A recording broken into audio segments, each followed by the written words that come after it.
son cercueil, on a retrouvé un corps fraîchement gardé, remarquablement conservé. Parce que malgré l'embaumement, il y a toujours un phénomène de disparition du corps qui arrive. Puisque le corps, d'ailleurs, le corps dont Jean-Paul II sera exposé, il risque d'y avoir une démonstration, encore une fois, d'attachement populaire assez exceptionnel. C'est quand même assez rare qu'un chef d'État peut être disponible une dernière fois pour que les gens puissent lui rendre hommage de cette façon-là. Et quand ce chef d'État, en plus de ça, est un chef spirituel d'une telle grandeur que tant de gens ont vu, les Italiens eux-mêmes, mais on risque de voir beaucoup de gens au cours des 9 prochains jours, ces obsèques, 4 à 6 jours avant l'enterrement, l'inhumation, ça risque d'être important. On va retrouver Paul qui est place Saint-Pierre. Évidemment, on poursuit la récitation de ses prières à la suite de l'annonce du décès du pape Jean-Paul II. Même recueillement, et on a l'impression, à voir, Paul, nous, d'ici, les images qui nous parviennent, que la foule grossit, que des gens, à la suite de l'annonce du décès de Jean-Paul II, se dirigent vers place Saint-Pierre. Absolument, d'aussi loin que je puis voir, Pierre, les gens, les Romains, descendent à place Saint-Pierre pour partager, dans le fond, ce moment historique. Il y a à l'œil des dizaines de milliers de personnes déjà qui se rajoutent à celles qui étaient sur place, et toujours la même ambiance de recueillement. Vous savez, Pierre, certaines gens peuvent se poser la question à la maison, qu'est-ce qui se passe à compter de maintenant? Vous savez, toute la suite des choses maintenant est tout à fait, est presque écrite comme une feuille de musique. D'ailleurs, chaque pape en fonction contribue à la gestion, si on veut, des règles de conduite lorsqu'il y a une vacance au siège pontifical. Et à partir de maintenant, la première chose qui se produit, dès que l'annonce du pape est confirmée, c'est que tout le gouvernement de l'Église est dissous jusqu'à ce qu'il y ait un successeur qui soit désigné, un processus qui pourrait prendre autour de 3 semaines essentiellement. Mais d'abord, la première phase, c'est bien sûr la phase de deuil, 9 jours, et vous le disiez, la funéraille, selon les règles écrites et qui ont été adoptées à nouveau par Jean-Paul II, auront lieu entre le 4e et le 6e jour. Et là, il y a le Camerlingue qui joue un rôle central, qui dirige le comité de transition pour gérer les affaires courantes. Mais aucune décision, à partir de maintenant, c'est important de le rappeler, aucune décision ne peut être prise par qui que ce soit qui engagerait l'Église. Cette décision-là sera tout de suite ultra viresse et donc ce n'est que les affaires courantes qui sont expédiées jusqu'à la désignation du successeur de Jean-Paul II, qui viendrait, je vous le rappelle, autour de 3 semaines à partir de maintenant. Paul, permettez-moi de rappeler pour les téléspectateurs qui se joignent à nous, le pape Jean-Paul II est mort samedi soir au Vatican à l'âge de 84 ans, à la suite d'une longue agonie, a annoncé son porte-parole Joaquín Navarro Valls. Le Saint-Père est mort à 21h37 heure de Rome, c'est-à-dire 14h37 chez nous, dans son appartement privé. Et toutes les dispositions prévues dans la Constitution apostolique Universi Dominici Gregis, promulguée par Jean-Paul II le 22 février 1996, sont aussitôt entrées en vigueur, ajoute le porte-parole. Le décès a été annoncé aussitôt, et vous n'en faisiez part tantôt, à la foule rassemblée place Saint-Pierre à l'issue d'une veillée de prière commencée à 21h par le cardinal Camillo Ruini, qui est le vicaire de Rome, le vicaire du pape à Rome, et comme le veut la tradition d'ailleurs, on estime à 60 000 personnes, les gens qui sont présentement sur place Saint-Pierre, assistent à cette veillée. Beaucoup se sont effondrés en larmes, on l'a vu, et ensuite c'est le cardinal Sodano, le secrétaire d'État Angelo Sodano, qu'on a vu aussi tantôt à l'écran, et qui lui a entonné le De Profundis. Affinché quando accadrà crediate.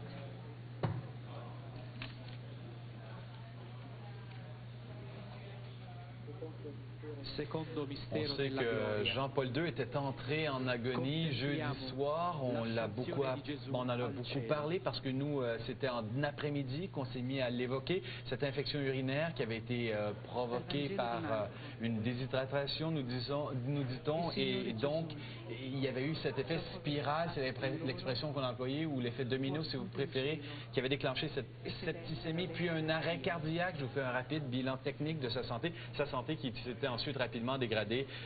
Il était dans un état, c'est l'expression qu'on avait employée, gravissime, avec des pertes de conscience depuis le début de la journée. Alors maintenant que ce soit confirmé, les grands chefs d'État à travers le monde s'apprêtent à réagir. On nous dit que le président américain George Bush, à 16 heures, va parler aux Américains à la Maison-Blanche. Le premier ministre Paul Martin lui-même, 17 heures ce soir, se trouve au Québec, en Estrie, et il va également commenter le décès de Jean-Paul II, ainsi que le premier ministre Charest, à 16 heures, le fera en Abitibi, mais également en soirée à Sherbrooke. On va aller tout de suite du côté de Québec. L'archevêque de Québec, primat de l'Église canadienne, Monseigneur Marc Ouellet, s'adresse maintenant et adresse son hommage, son témoignage à la suite de l'annonce du décès du pape Jean-Paul II.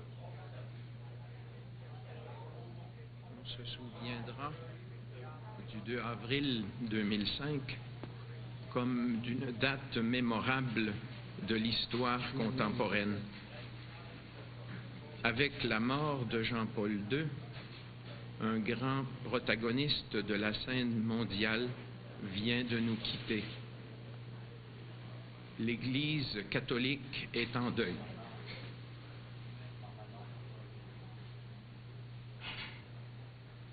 Nous vivons ce deuil dans la prière qui rassemble toute la famille pour un dernier adieu. Je célébrerai une messe commémorative à la cathédrale Notre-Dame de Québec demain à 9h30 pour marquer la participation du diocèse de Québec à la prière universelle pour le pape. J'invite les fidèles à manifester leur solidarité spirituelle d'une façon spéciale demain, dimanche de la miséricorde, qui lui était particulièrement cher.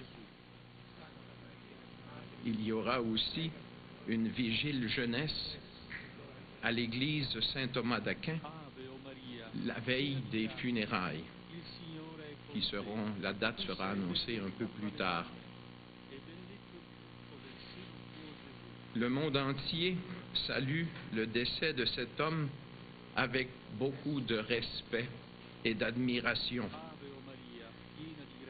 Il est émouvant de suivre les nombreux témoignages que les médias rapportent sur les ondes de la radio, de la télévision et dans les journaux. L'onde de sympathie qui parcourt le monde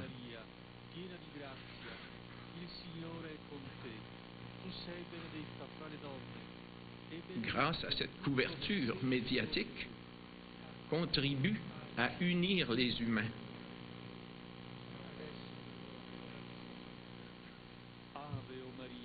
Et à promouvoir la paix et la fraternité entre les peuples.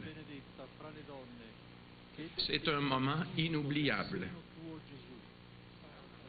Quel beau fruit de l'amitié entre Jean-Paul II et les médias modernes de communication. J'éprouve personnellement une peine profonde en constatant le grand vide que laisse son départ. Il faudra du temps pour en mesurer toutes les dimensions. Mais le sentiment qui domine en moi est la gratitude. Gratitude envers Dieu qui a donné à l'Église et à l'humanité un tel témoin de la foi chrétienne et un tel Père plein de sagesse et de compassion. Gratitude envers le peuple polonais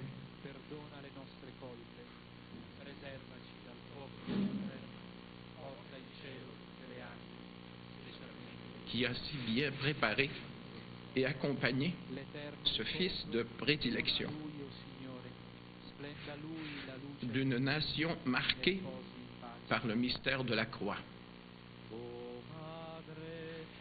Gratitude envers lui surtout, Karol Wojtyła, devenu Jean-Paul II, l'homme, le croyant et le chef spirituel qui s'est dépensé jusqu'au bout avec tant d'inspiration et de passion au service du Seigneur de son Église et de tous ses semblables.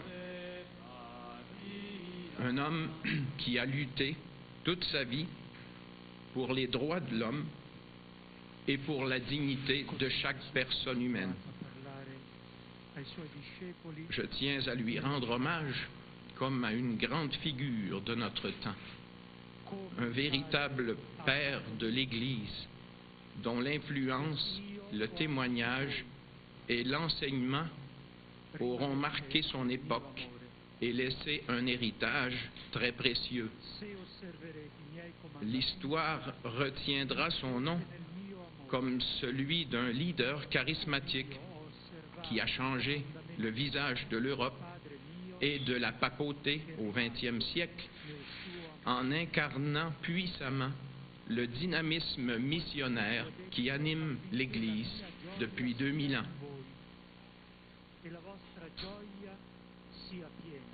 Jean-Paul II nous laisse un message extraordinaire de foi, d'amour et d'espérance.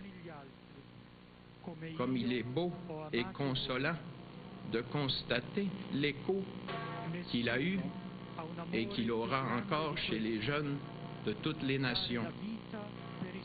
Beaucoup l'ont adopté comme leur rassembleur et leur héros. Je suis convaincu qu'ils ne l'oublieront pas et qu'ils vivront de son message. Nous nous sentons tous un peu orphelins en ce moment, mais je crois que la paternité spirituelle de Jean-Paul II continuera par-delà la mort grâce à la puissance du Christ ressuscité qui l'a habité et qui l'a soutenu merveilleusement jusque dans ces années de grande fragilité. Dieu soit loué, encore une fois, pour la vie et le témoignage de cet homme qui restera dans nos mémoires comme un grand athlète de l'esprit. L'humanité est meilleure aujourd'hui parce qu'il a vécu. Merci.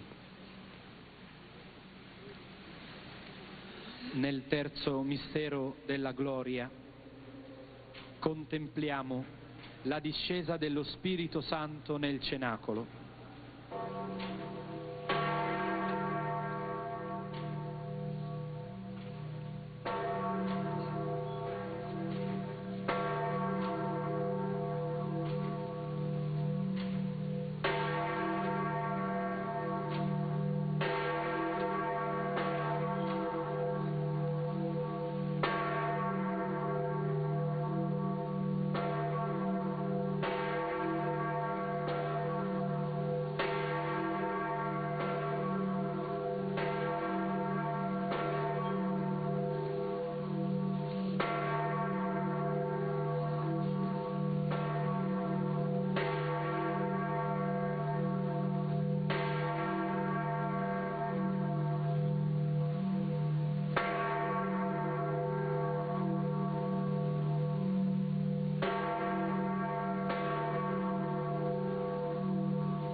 entendez le glas, place Saint-Pierre à Rome, où sont réunis plus de 60 000 personnes, recueillies, écoutant le rosaire, à la suite de l'annonce du décès du pape Jean-Paul II, après un pontificat de 26 ans, 5 mois, 17 jours.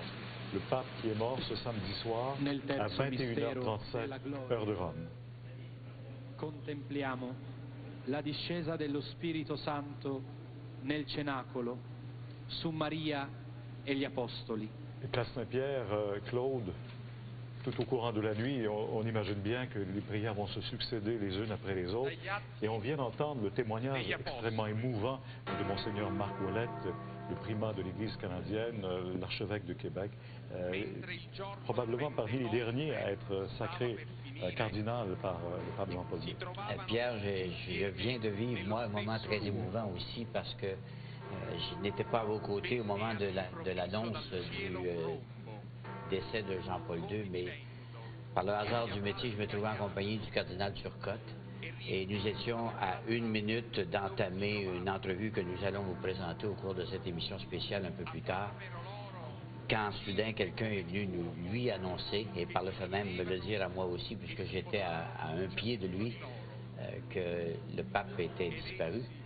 Et j'ai pu sentir toute l'émotion qui a traversé ce corps assez bien bâti du cardinal Turcotte. Je l'ai senti tout à coup extrêmement frêle, envahi par une émotion comme similaire à celle de Monseigneur Ouellette, qu'il cachait et dissimulait à peine tout à l'heure. Et il m'a donné une entrevue qui m'a moi-même ébranlé. Alors j'aurai beaucoup de plaisir et ce sera un privilège pour moi de vous la présenter un peu plus tard. Question de montage dans quelques minutes. En attendant, on peut aller retourner à Québec où Monseigneur Ouellette répond aux questions, j'imagine, des gens de la presse également.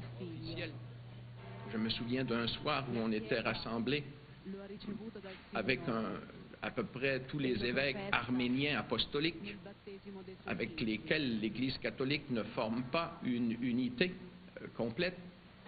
Et je me souviens d'un petit discours improvisé qu'il avait fait et qui les avait beaucoup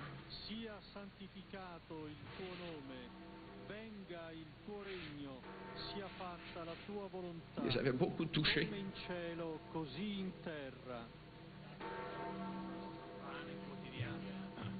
Il avait rappelé ses souvenirs d'enfance et l'amitié qu'il avait eue avec un jeune Arménien à l'école secondaire. Et je crois que ce discours improvisé de quelques minutes avec un traducteur a fait plus pour l'écuménisme que bien des discours officiels. Il a rapproché les personnes. Voilà quelques traits. Je ne sais pas si ça répond à votre question. Tu sei benedetta fra le donne e benedetto è il frutto del seno tuo Gesù. Santa Maria, Madre di Dio, prega per noi peccatori, adesso e nell'ora della nostra morte. Ave o Maria, piena di grazia, il Signore è Vous me pardonnerez de ne pas être dans l'état d'esprit pour spéculer sur l'avenir en ce moment. Certainement que les cardinaux qui vont se réunir à Rome, eh bien, après le moment des funérailles surtout, procéderont à des consultations, à des échanges, à une analyse de la situation de l'Église et du monde et établira un certain profil qui servira pour l'élection qui se fera un peu plus tard, n'est-ce pas, dans le cadre du conclave. Alors, e benedetto è il frutto del seno tuo Gesù. Santa Maria, Madre di Dio, prega per noi peccatori, adesso e nell'ora della nostra morte. Ave o Maria, piena di grazia. On récite comme on l'avait fait hier, le rosaire si cher à Jean-Paul II, bien sûr, cette dévotion à Marie. Oui, à laquelle il n'a jamais manqué, finalement. Rappelons que le pape Jean-Paul II est décédé. Je vous lis le communiqué officiel du Vatican Le très Saint-Père est décédé ce soir à 21h37 dans son appartement privé, alors toutes les procédures prévues par la Constitution apostolique Universi Dominici Gregis, le pasteur de tout le troupeau du Seigneur, promulgué par Jean-Paul II le 22 février 1996, ont été mises en œuvre. Ce texte édicte effectivement les règles à suivre pour la vacance du trône de Saint-Pierre, les obsèques du pape décédé, de même que la convocation du conclave et les règles pour l'élection du nouveau pape. Adesso e nell'ora della nostra morte. Amen. Ave o Maria, piena di grazia, il Signore è con te. Tu sei benedetta fra le donne. Et Pierre, comme on s'y attend, les réactions vont pleuvoir maintenant du monde entier. J'ai celle entre les mains et celle du président Jacques Chirac de la France qui a exprimé sa profonde émotion à la suite du décès samedi soir du pape Jean-Paul II, soulignant que, et je cite le président Chirac, ce deuil marque profondément la France ainsi que tous les Français qui se reconnaissent dans le message de l'Église catholique. Il y aura d'autres réactions attendues un peu plus tard, notamment la réaction du président des États-Unis, George Bush, de Paul Martin, le premier ministre canadien, à 17h30. Il est à Bromont. Du premier ministre du Québec, M. Jean Charest, présentement à Amos, mais qui fait route vers Montréal, et il doit réagir plus tard en soirée.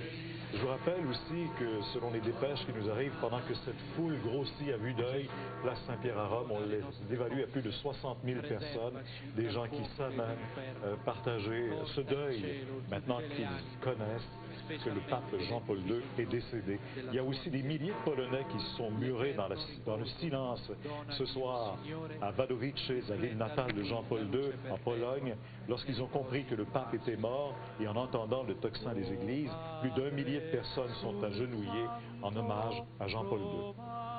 Paul, vous êtes toujours place Saint-Pierre? Oui, toujours la cérémonie, vous la voyez, vous l'entendez, Pierre est toujours en cours et où les cloches de Saint-Pierre continuent de résonner partout. Ces cloches qui, évidemment, sont symboliques à bien des égards. On a un peu l'impression de sentir, de voir une âme s'envoler au ciel en ce moment. En même temps, ce sont les cloches qui sonnent le rappel des cardinaux partout dans le monde pour le début de la phase maintenant de la succession de Jean-Paul II. Encore une fois, j'aimerais me permettre d'insister là-dessus, l'atmosphère très étrange et très recueillie et respectueuse qui règne encore. Les Romains, d'aussi loin que je puis voir sur l'avenue en face de Place Saint-Pierre, débarquent et convergent vers Place Saint-Pierre. Il y en a plusieurs dizaines de milliers que vous pouvez voir à l'écran, mais il y en a au moins tout autant qui sont sur les avenues limitrophes du Vatican et qui viennent simplement faire un tour. Un peu tout le monde est abasourdi, très recueilli, en ce moment très respectueux évidemment de ce pape. C'est vraiment un moment exceptionnel qui frappe non seulement l'imaginaire, mais directement le cœur des citoyens, le cœur des chrétiens, des catholiques qui sont massés ici, place Saint-Pierre. Évidemment, à compter de maintenant, Pierre, la procédure de la Constitution apostolique va s'appliquer. Et je vous le rappelle, cette Constitution prévoit que les obsèques, la funéraille, aura lieu entre le 4e et le 6e jour, donc après le décès du Saint-Père, donc d'ici la fin de la semaine prochaine. Il y aura un deuil de respecter de 9 jours, après quoi on amorcera lentement la phase préparatoire pour le conclave maintenant, qui mènera éventuellement donc à la désignation du successeur de Jean-Paul II, qui aura tout un mandat dans lui, il faut le dire. Voilà, merci Paul. Monseigneur Ouellet est toujours en point de presse du côté de Québec, fait part de ses réactions, bien sûr, on peut l'entendre. Ses gestes envers les autres religions, envers les Juifs, la réconciliation avec les Juifs, ce qu'il a fait, c'est tout à fait extraordinaire. L'image que nous retenons, n'est-ce pas, de son voyage en Terre Sainte en mars de l'an 2000, la seule semaine de paix qu'il y a eu dans ce pays depuis des décades a été cette semaine-là. Lui était là et il faisait la paix entre tous.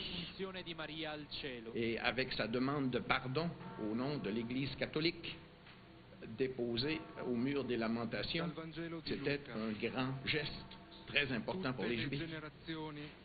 Et je crois que enfin, ce témoignage et ce cœur à la dimension du monde vient de la qualité de sa foi catholique et de l'appui aussi qu'il a eu de son peuple. On voit actuellement à la télévision le témoignage que donnent ses compatriotes et je trouve cela très beau et il me semble qu'il y a un message pour toutes les nations dans ce témoignage de Jean-Paul II.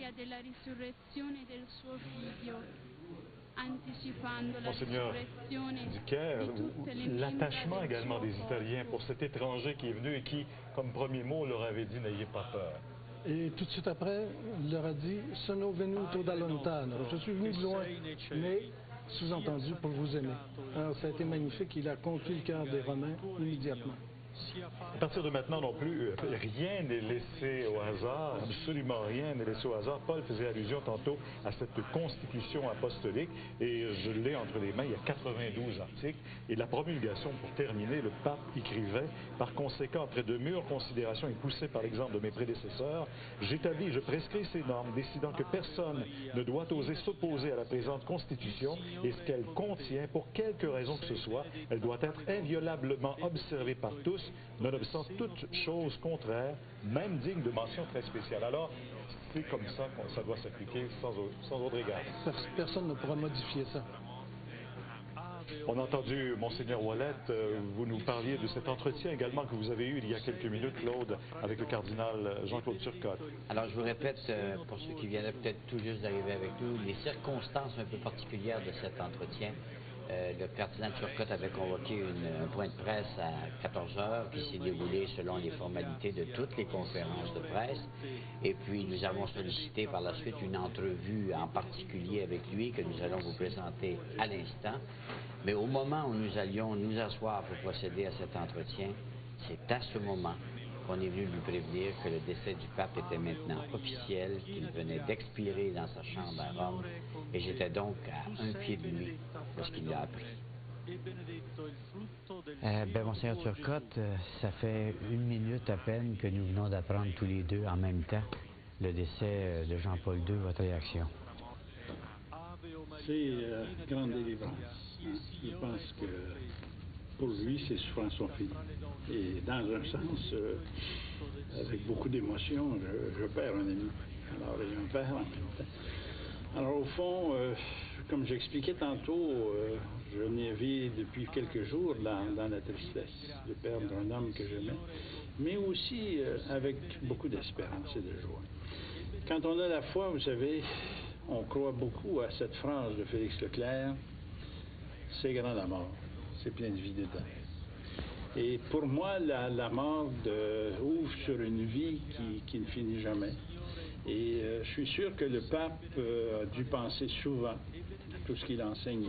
Il a préparé des gens à la mort, il a préparé des gens à la vie éternelle. Et il a souvent parlé de Dieu, de Jésus. Et vous savez, c'est une grâce d'avoir la foi. C'est une grâce que je remercie Dieu tous les jours de m'avoir donnée. Il y a des gens que j'aime bien qui, hélas, n'ont pas cette foi que j'ai, comme le pape avait. Et je leur en veux pas. C'est normal de prier pour avoir cette foi.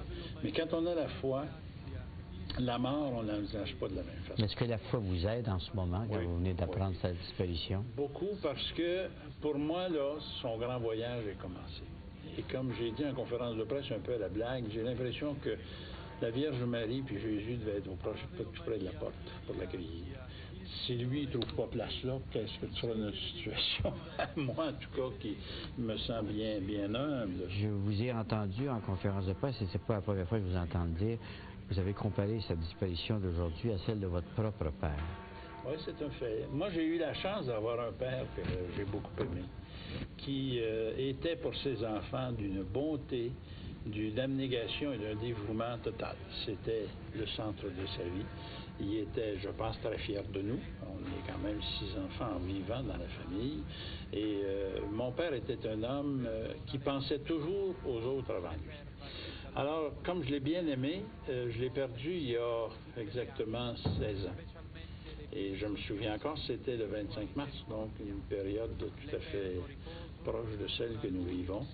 Et je l'ai accompagné dans ses dernières souffrances, heureusement qu'ils n'ont pas été aussi longues que celles du Saint-Père. Ça avait duré à peu près une journée. Il avait fait une crise cardiaque le matin, il est décédé le soir.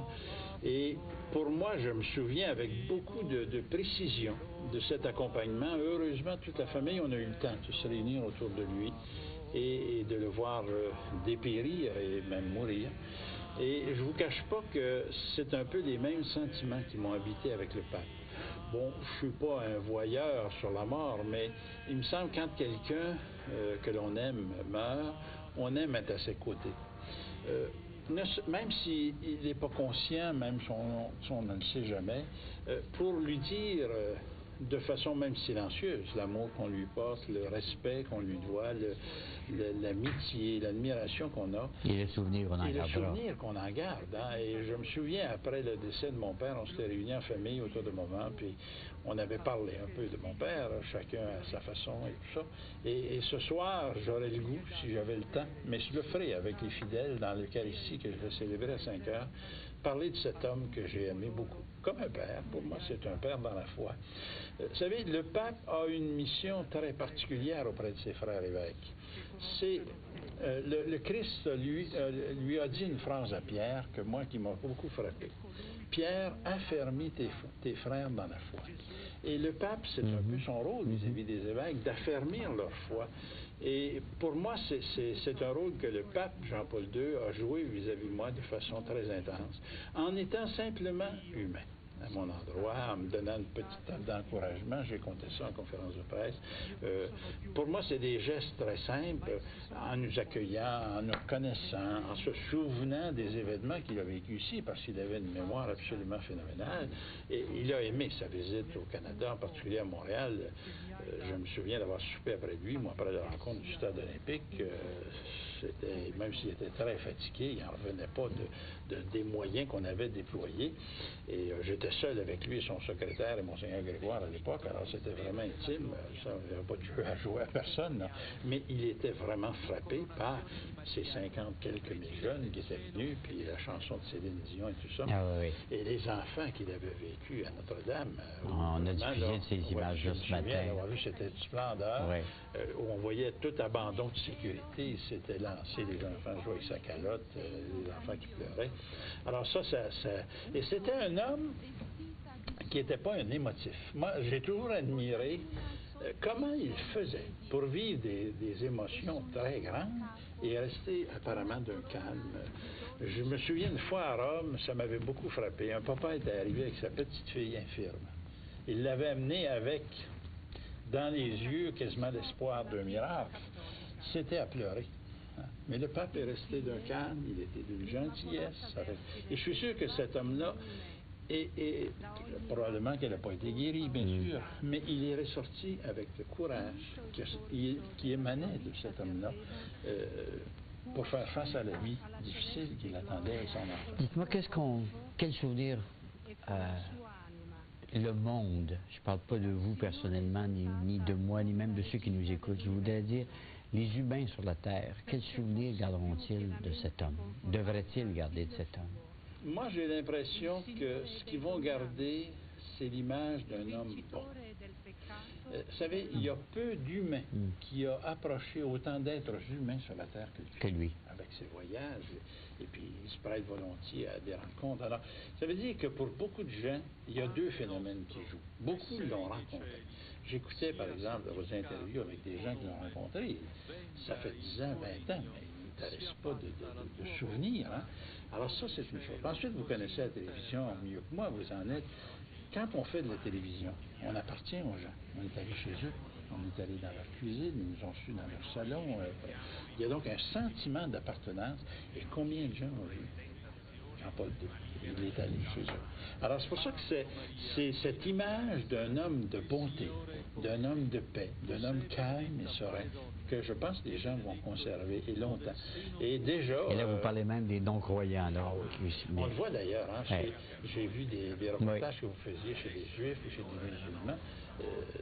c'est même étonnant de voir l'attrait que ces gens-là ont eu pour cet homme qui a su les traiter humainement. Je pense que c'est chez vous qu'on a compté ça. Quand ils ont fait la réunion d'assises, il y avait plein d'autobus pour que personne soit... c'est Monseigneur Couture qui a compté ça. En tout cas, peu importe, mais je la trouve très bonne. Ils ont pris un autobus pour être tous ensemble. Alors, le pape a laissé passer tout le monde, et quand il est arrivé pour embarquer, il n'y avait plus personne dans l'autobus. Ça, c'est une image absolument extraordinaire d'un homme simple et bon. Bon, et alors, vous voilà donc convoqué par la force des choses à Rome. Vous allez partir dans les heures qui viennent, j'imagine, pour pleurer, bien sûr, la disparition du pape, mais aussi avec la tâche d'en élire un successeur.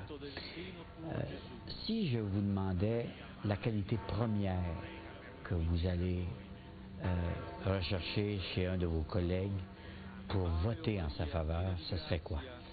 Moi, je l'ai toujours dit, je le répète, pour moi, c'est ce que j'appelle la sainteté.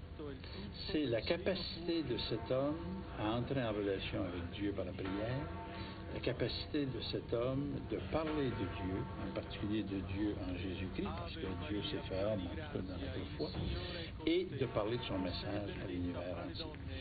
C'est vraiment la qualité qui domine. Le reste, pour moi, ce sont des accessoires que j'espère qu'ils sont les plus beaux possibles. Mais l'essentiel pour moi, il est là.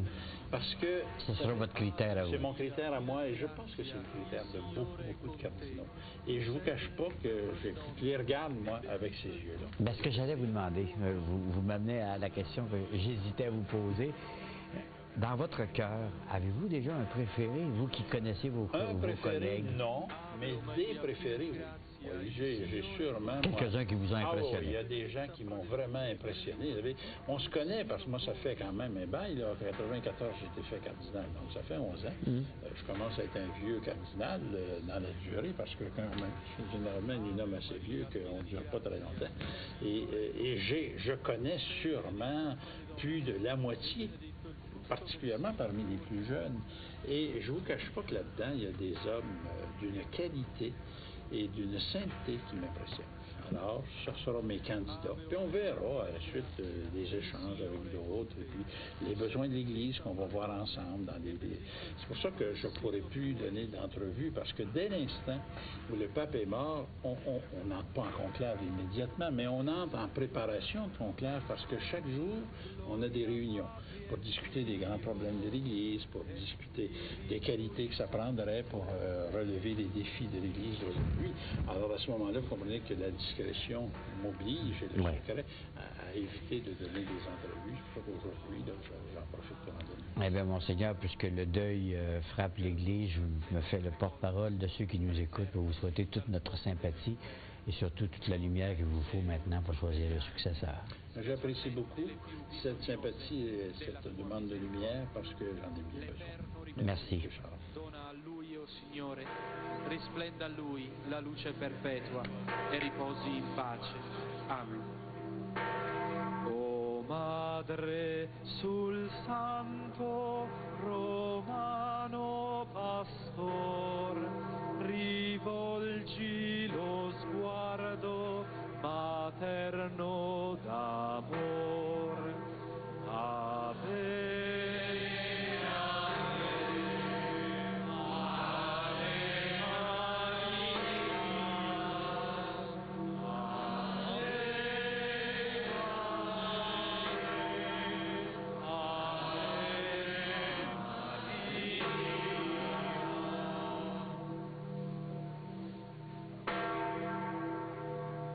Così Gesù concluse la sua preghiera.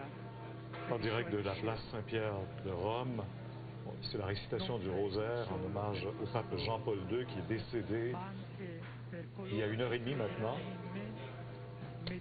Paul confirmait le décès du Saint-Père, mort ce soir à 21h37 dans son appartement privé.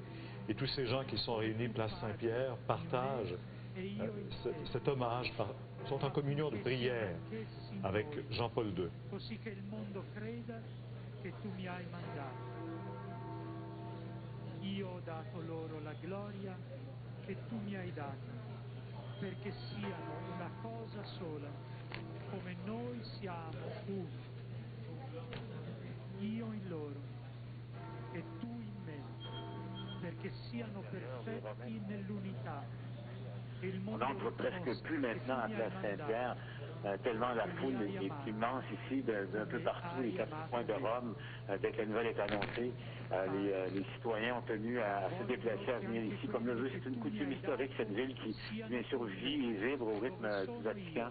C'est un moment très triste, évidemment, dans l'histoire de l'Église, surtout compte tenu que ce pape avait tissé des liens tellement sérieux. D'abord, n'étant pas italien à l'origine, il avait su très habilement tisser ses liens avec les Romains qui l'appréciaient beaucoup. Et même si tout le monde savait très bien que c'était inévitable comme dénouement, tout le monde espérait encore. Et puis, bon, la nouvelle est tombée ici. Vous le disiez, officiellement, il est décédé à 21h37. La nouvelle était annoncée une vingtaine de minutes plus tard par Radio Vatican, relayée ensuite 30 secondes plus tard ici par le vicaire de Rome, comme le veut la Constitution apostolique, le cardinal Camillo Ruini, qui a eu la tâche donc de confirmer le décès du Saint-Père. Partout autour de moi, des milliers de personnes, et toujours la même ambiance, de chagrin, ça se sent, de recueillement également, mais de beaucoup de respect envers le pape Jean-Paul II en ce moment. Et je vous dis, Pierre, des 4 coins, de partout où je regarde, les gens arrivent ici, place Saint-Pierre à Rome. Et les communiqués arrivent de partout également, de par le monde. Paul, on pourrait aller à Richard Latendresse, puisque le président Bush, Richard, vient de donner un point de presse. Première réaction à la suite de l'annonce du décès du pape. Le président Bush et plusieurs autres, vous avez raison Pierre, le président américain qui parle littéralement d'un champion de la liberté humaine qui disparaît, un homme qui a non seulement changé le monde, mais changé le cours de l'histoire par son intervention. Un peu plus tard, on a un extrait pour vous du président américain qui est très ému en évoquant, en parlant. Peut-être a-t-on la chance de l'entendre un moment si on peut en profiter. The Catholic Church has lost its shepherd. The world has lost a champion of human freedom. And a good and faithful servant of God has been called home. Pope John Paul II left the throne of St. Peter in the same way he ascended to it, as a witness to the dignity of human life. In his native Poland, that witness launched a democratic revolution that swept Eastern Europe and changed the course of history. Throughout the West, John Paul's witness reminded us of our obligation to build a culture of life in which the strong protect the weak. OK, donc, encore une fois, vous voyez le président américain qui revient aussi sur un point précis qu'il partageait avec le Saint-Père, c'est-à-dire de protéger la dignité de la vie humaine, cette nécessité que le fort protège le faible et que le fort plutôt n'écrase pas le faible. Il a donc, et il est auprès de sa femme Laura Bush, les deux ont insisté apparemment à souligner ensemble donc cette disparition de, vous avez entendu ces paroles, de ce champion de la liberté humaine. Mais je profite de l'occasion, alors qu'on a de partout à travers le monde, et encore pendant qu'on voit le président Bush, son intervention qui a duré 2 minutes, on a des commentaires de partout à travers le monde. Paul Martin, par exemple, qui salue le noble fils de la Pologne, véritable apôtre de la paix qui disparaît. Il y a quand même un petit mot que je tiens à souligner, à soulever, celui de Cuba, le gouvernement cubain qui exprime ses condoléances, son respect et sa solidarité après l'annonce du décès du pape Jean-Paul II, qui est qualifié d'ami de l'île communiste. Alors, les gens qui voient Jean-Paul II comme un ennemi du communisme, en fait, Jean-Paul II était certainement un ami des faibles et des pauvres, et Cuba l'a compris, mais le président Bush qui met plutôt l'accent, lui, sur, bien sûr, le fait qu'il ait fait tomber le communisme en Europe de l'Est, qui était oppressif, et qui a défendu la liberté humaine là-bas. Monseigneur Dicker, justement, quand le pape est allé à Cuba, il avait laissé un message très sévère aussi à Fidel Castro sur la démocratie. Il n'y avait rien de plus clair. Comme d'ailleurs il avait fait aussi en Haïti, quelque chose doit changer ici. Vraiment, il a été très ferme sur les régimes totalitaires. Mais c'est de voir, c'est assez curieux, de voir les hommes politiques récupérer pour leur cause nationale à chacun. Par exemple, Castro qui en profite pour dire il était un ami de Cuba, en voulant dire de son régime, bien sûr. Le président Bush n'a pas négligé non plus de reprendre à peu près mot à mot, quand il parle des faibles et des forts, le langage qu'il a tenu lors du décès de Terry Schiavo cette semaine, qui pour lui a été une défaite politique, il faut bien le dire, et l'opinion publique ne l'a pas suivi dans cette croisade. Donc il en profite maintenant pour tenter de récupérer un peu ce qu'il a perdu. On a beaucoup dit ces derniers jours qu'il était le berger du peuple de Dieu, mais on a aussi dit, et peut-être pas assez fortement, qu'il était un phare pour l'humanité. Et le témoignage de ces hommes politiques, finalement, qui se situent par rapport à lui. Bien, si vous parlez de l'humanité, Monseigneur Ducaire, j'ai la réaction entre les doigts du secrétaire général de l'ONU, Kofi Annan, qui s'est déclaré profondément attristé, bien sûr, par la mort du pape, mais il l'a qualifié, ce sont ses mots, infatigable avocat de la paix. À cet égard-là, il transcendait toutes les religions et c'est comme ça qu'il a gagné le respect de beaucoup de nations. Il faut rappeler également que le pape, jusqu'à la dernière minute, s'était opposé à l'invasion de l'Irak en 2003. Le nonce apostolique américain aux États-Unis, plutôt, s'était rendu même à la Maison-Blanche pour en témoigner. D'autres réactions au décès du pape Jean-Paul II. Le premier ministre du Québec, Jean Charest, dit « L'histoire retiendra de sa vie l'influence déterminante qu'il a exercée en faveur de la liberté et de la paix. » C'est lui, M. Charest, qui représentera le Québec aux funérailles du pape lorsque ce sera annoncé. Son Excellence, la très honorable Adrienne Clarkson, gouverneur général du Canada, dit qu'en tant que Saint-Père pour les millions de membres de l'Église catholique romaine, Sa Sainteté, le pape Jean-Paul II, a défendu la doctrine de son Église avec une conviction inébranlable. Elle ajoute tout au long de sa vie, il a imploré la réconciliation et la solidarité entre les religions du monde. Ça aussi, c'est à soulever, et tout le monde le relève également.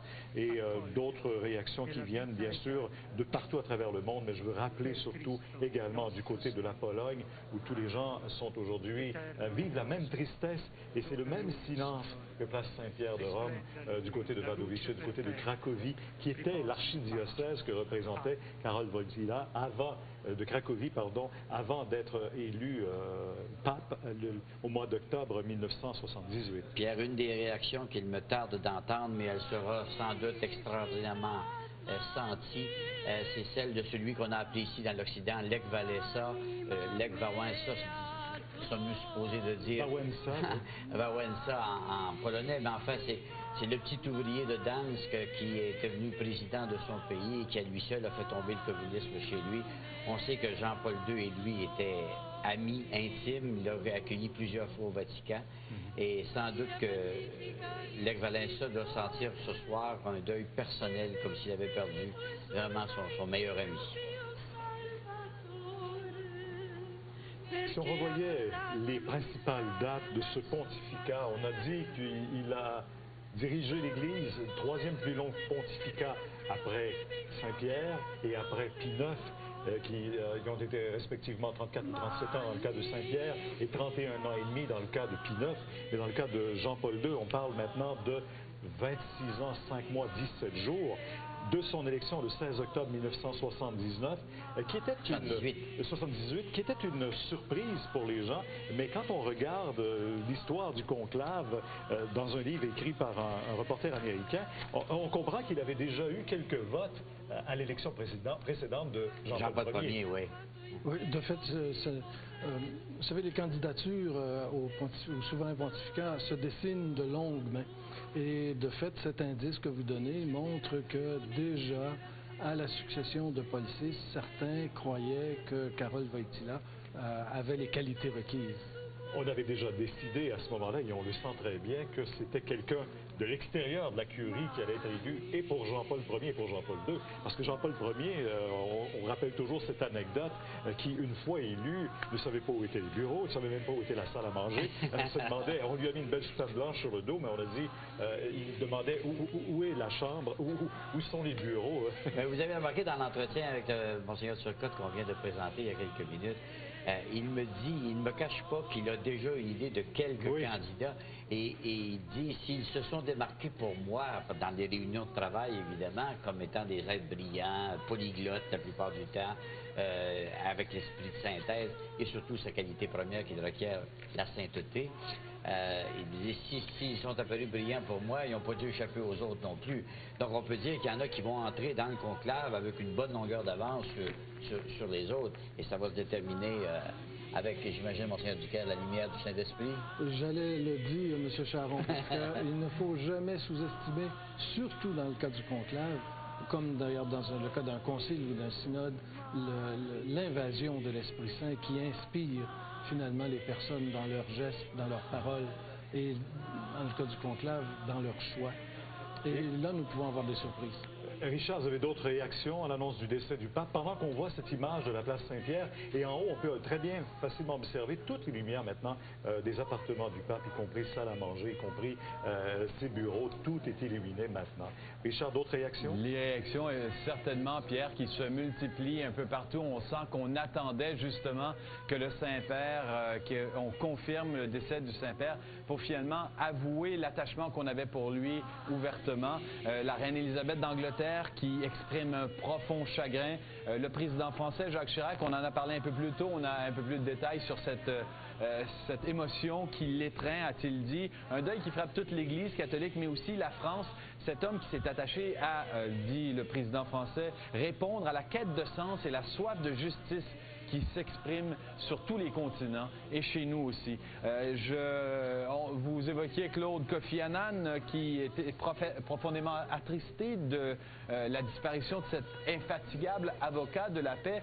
C'est un peu les mêmes termes qu'emploie le fils de Lech Wałęsa. Vous parliez de Lech Wałęsa, prix Nobel de la paix, chef de solidarité et puis bien sûr président polonais à une certaine époque, qui veut vivre tranquillement chez lui, dans la douleur et la tristesse, la mort de son ami, le pape Jean-Paul II. Donc, pas de réaction directe de Lech Wałęsa, mais son fils, lui, Jaroslav Wałęsa, a réagi. Enfin, je reviens chez nous quand même pour reprendre les paroles de Paul Martin.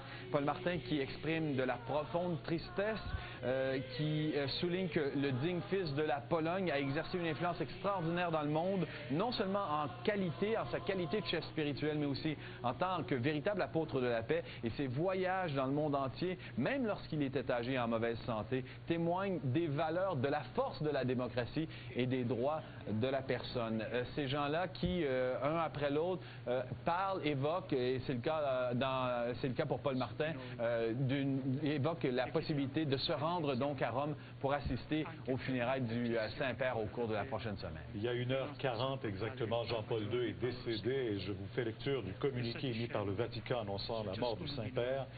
Le très Saint-Père est mort ce soir à 21h37 dans son appartement privé. Toutes les dispositions prévues dans la Constitution apostolique Universi Dominici Gregis, promulguée par Jean-Paul II le 22 février 1996, sont donc entrées en vigueur. Place Saint-Pierre encore, cette ambiance, les gens qui, au terme du rosaire, applaudissent encore une fois le souverain pontife décédé il y a près de 2 heures.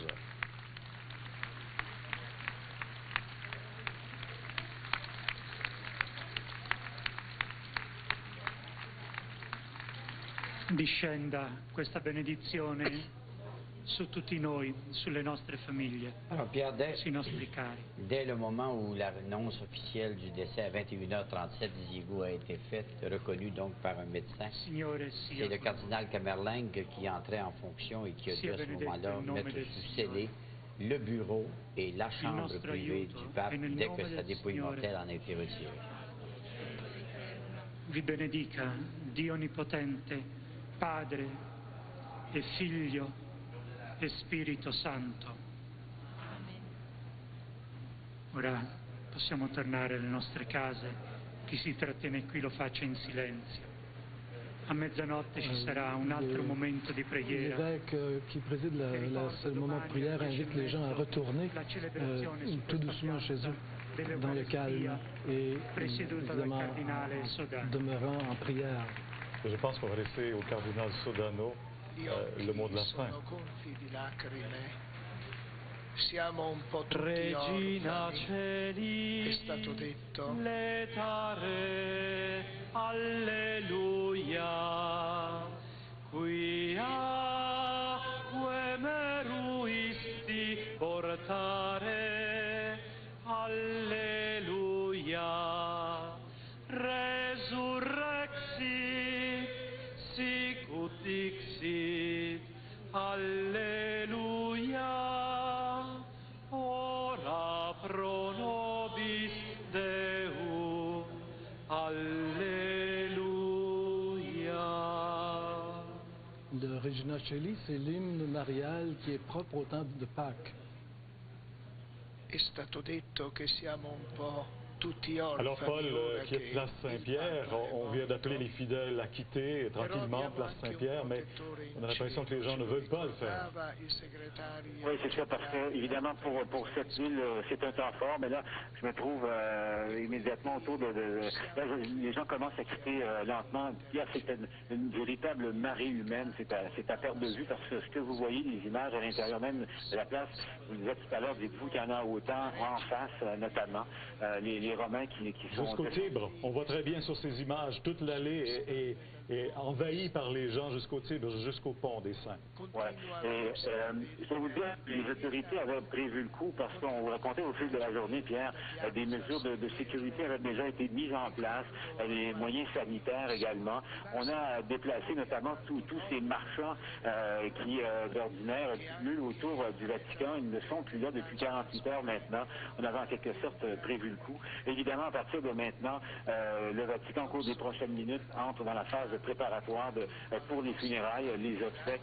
Ça s'affaire en ce moment. Je vous rappelle, pour ceux encore qui se poseraient la question, à l'heure actuelle, il y a une sorte de comité de transition, si on veut, comme ça se voit en politique, qui gère simplement les affaires courantes de l'Église, et c'est dirigé par le cardinal Camerlingue. Mais aucune décision importante ne peut être prise engageant l'Église, engageant essentiellement le successeur de Jean-Paul II. Ces appartements ont été scellés comme le veut la tradition, et à l'heure actuelle, il y a toujours un comité composé de 3 cardinaux qui vont d'abord, dont le secrétaire d'État, qui a perdu son poste d'ailleurs au moment où la nouvelle du décès a été confirmée, et dont le seul rôle maintenant officiel sera d'être un des 3 cardinaux qui va veiller à la préparation, si on veut, des funérailles, des obsèques, des petites obsèques qui seront mises en place. Il y a un autre comité parallèle, toujours composé de 3 cardinaux, présidé par le Camerlingue, qui lui veillera à expédier simplement les affaires courantes. Je vous rappelle que le Vatican est un pays, un État, mais encore là, aucune décision importante ne pourra être prise au cours des prochaines semaines jusqu'à ce qu'un successeur soit désigné à Jean-Paul II. Et bref, c'est la phase. À partir de maintenant, dites-vous, Pierre, on le sent presque ici que le Vatican commence maintenant à se refermer et s'apprête à vivre pleinement le deuil du prince de l'Église, à vivre le deuil de ce pape, Jean-Paul II, géant du roi. Merci, Paul. Vous vous déplacez, vous allez vers un autre secteur de la place Saint-Pierre. Monseigneur Dicker, il y a beaucoup de vieilles traditions dans l'Église, notamment celle où on enlève la bague du souverain pontife, qui est en quelque sorte son sceau aussi pour le briser, ce sceau. Oui, parce que c'est avec ce sceau que le Saint-Père authentifie ses actes.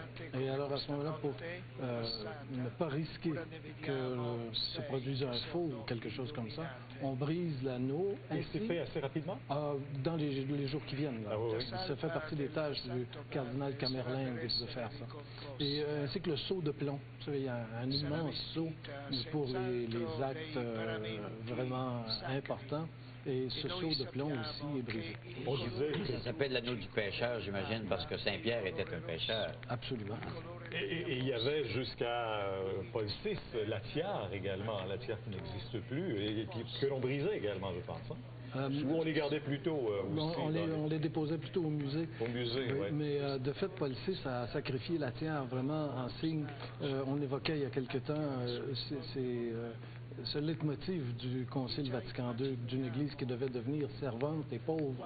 Le premier signe que Paul VI a donné de cet appauvrissement volontaire ou de cette simplification volontaire de la vie de l'Église, ça a été de déposer la tiare, qui repose quelque part dans un musée à New York, je crois. New York, oui.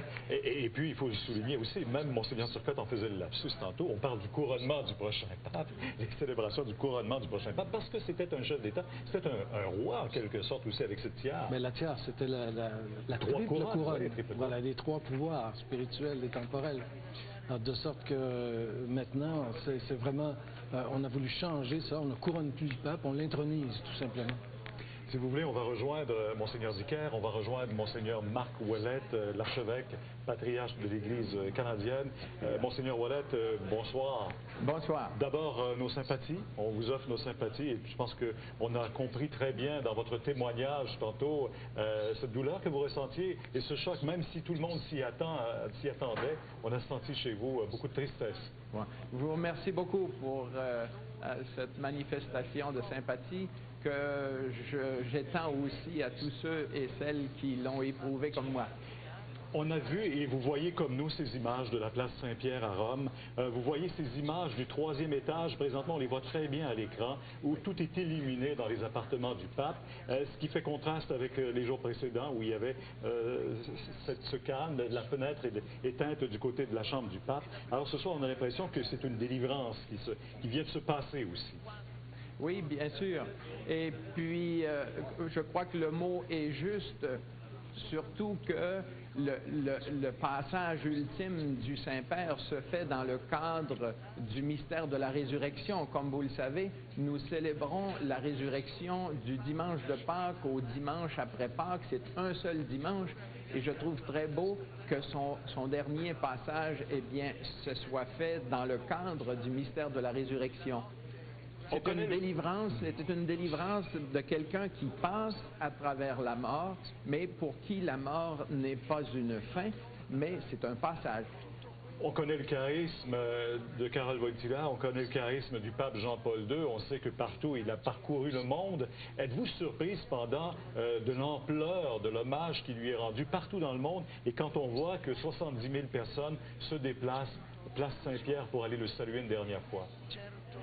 Je ne suis pas surpris, surtout parce que le pape Jean-Paul II a eu un lien privilégié avec les médias.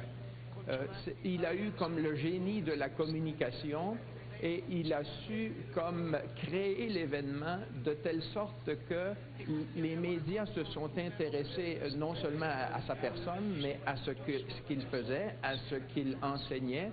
Et il s'est créé comme un lien, un intérêt constant, presque une culture autour de lui, et de sorte que maintenant qu'il est arrivé au terme, eh bien, il était normal que de la part des médias, il y ait comme cette couverture extraordinaire, et je me plais à répéter que cette couverture extraordinaire, eh bien, contribue à promouvoir les valeurs dans lesquelles il croyait.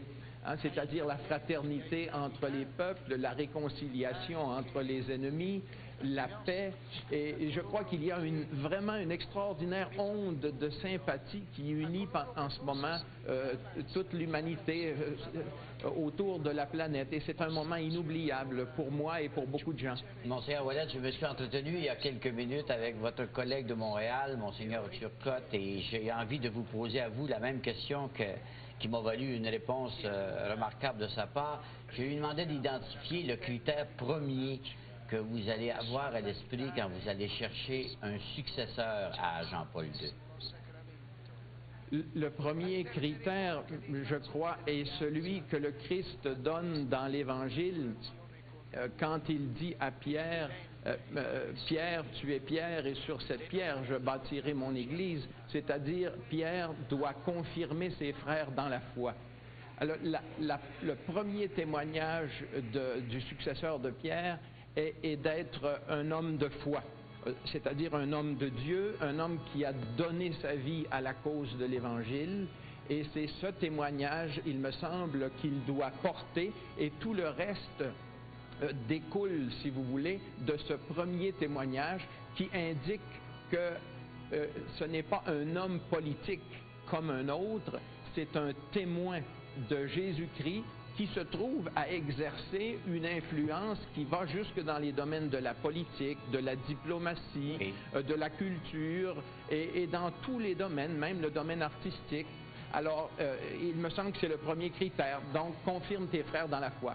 Et vous qui avez séjourné longtemps à Rome, qui connaissez bien donc un bon nombre de collègues avec lesquels vous allez vous retrouver en conclave, puis-je vous demander si déjà dans votre esprit, il y a un certain nombre qui se détachent du lot et qui vous apparaissent comme des candidats potentiels intéressants pour vous? Oui, je peux dire que je vois déjà plusieurs candidats potentiels. En ce moment, mon esprit est occupé avec le deuil de l'Église, n'est-ce pas? Et le respect pour la mémoire du pape qui vient tout juste de décéder. Mais je peux vous dire que déjà dans mon esprit, il y a des figures que je vois possibles, mais tout dépend de l'analyse que les cardinaux feront après les funérailles et une analyse qui durera une semaine avant d'entrer en conclave. Et là, je crois qu'il y a beaucoup de sagesse parmi même les anciens qui n'entreront pas au conclave et qui, parce qu'ils ont plus de 80 ans, il y en a beaucoup qui ont, disons, une sagesse à apporter au discernement des cardinaux. Alors, je compte, moi, beaucoup sur ces congrégations générales de consultation et de préparation pour, comme, fixer mon choix. Bon, en terminant très rapidement, Monseigneur Ouellet, est-ce que votre collègue de Toronto, Monseigneur Ambrovitch, et de même que Monseigneur Turcotte, est-ce que vous allez faire le voyage tous les trois ensemble vers Rome? Nous n'avons pas encore, je dois voyager très bientôt, oui. Nous n'avons pas encore finalisé les détails. Alors cela, ce n'est pas actuellement, je ne peux pas donner plus de précision là-dessus. On vous souhaite, vous allez quitter au cours des prochaines heures, vous aussi, on imagine bien. Oui. Parfait. Oui, je célèbre une messe demain matin, dans le dimanche de la Miséricorde, et ce sera aux intentions du Saint-Père, évidemment, et ensuite je partirai assez rapidement. Merci beaucoup, bon voyage et bonne réflexion aussi, bon conclave. Merci à vous là, pour le travail que vous faites. Merci. Très beau travail. Merci beaucoup. Alors, on peut ajouter qu'en Italie, 3 jours de deuil sont décrétés en hommage au pape Jean-Paul II, bien sûr. Et on va aller tout de suite aussi à la cathédrale Marie-Reine du Monde à Montréal. Jean-François Guérin, vous êtes là. Les gens y affluent également parce que Monseigneur Turcotte nous parle d'une célébration qui aura lieu à 17h, laquelle célébration il présidera lui-même.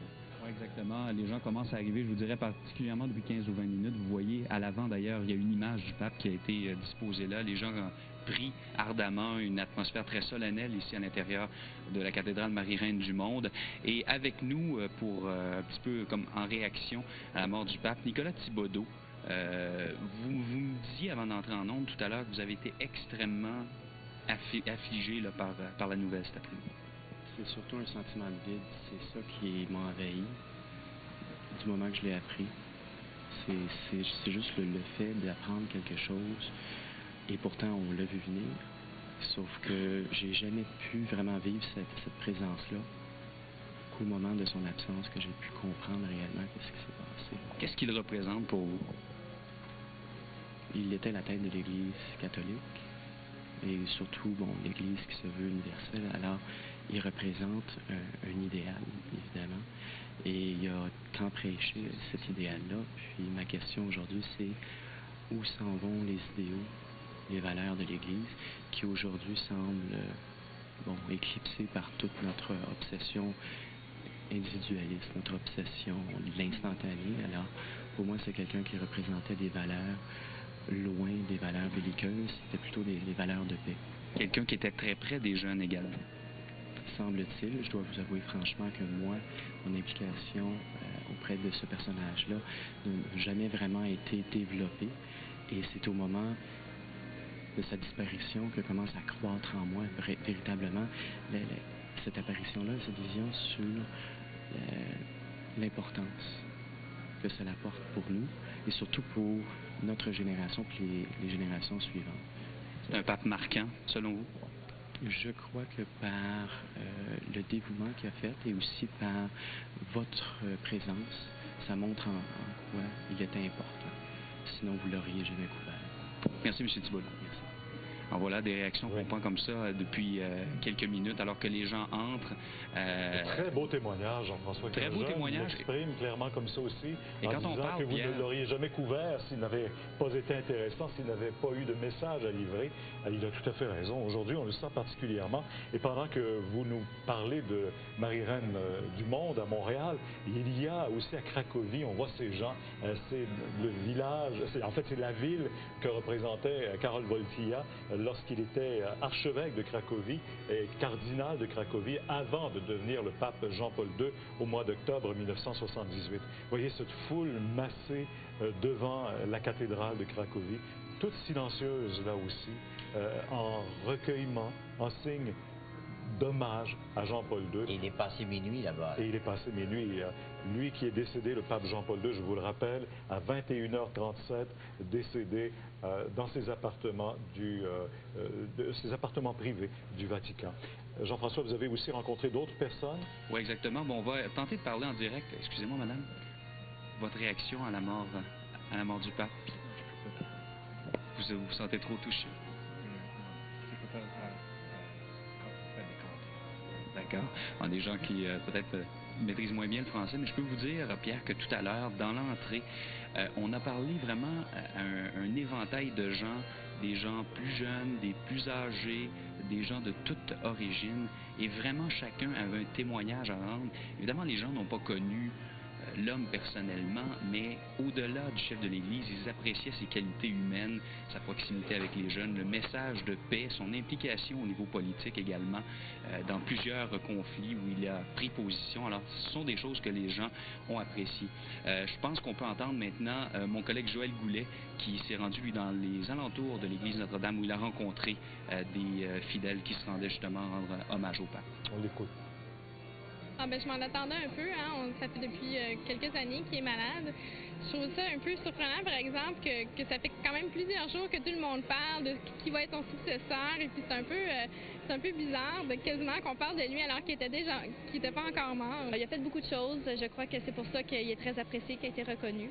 Puis je crois que maintenant il est parti en paix. Je suis très triste, je suis très malheureuse. Vous y attendiez quand même? Ben oui et non, on est quand même enfermés dans ce salon depuis 2 jours, donc j'ai su qu'il était très mal hier soir, mais je pensais pas qu'il allait mourir aujourd'hui. Un pape qui a innové, là, qui est plus près des gens que les autres papes ont fait. Un pape qui a eu un très long règne, puis en même temps, je pense qu'il va avoir été célèbre pour un paquet d'affaires. C'est quelqu'un qui, selon mon opinion personnelle, qui était quelqu'un de très, très entêté, parce que je trouve qu'il y a des valeurs qui sont des valeurs qui devraient peut-être être modifiées avec le prochain pape.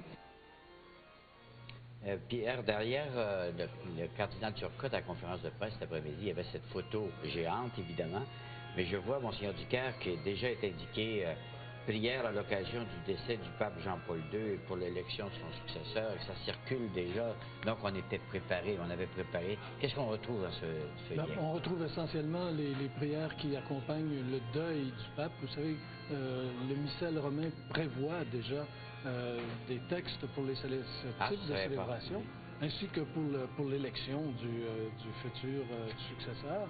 Et ce feuillet est distribué via cette production de la Conférence des évêques du Canada. C'est disponible via les diocèses et c'est en train de circuler à travers le réseau des paroisses actuellement. Donc, les fidèles qui iront aux offices ce soir ou demain en recevront vraisemblablement. J'imagine que demain ou plus tard, ce sera. Ouais.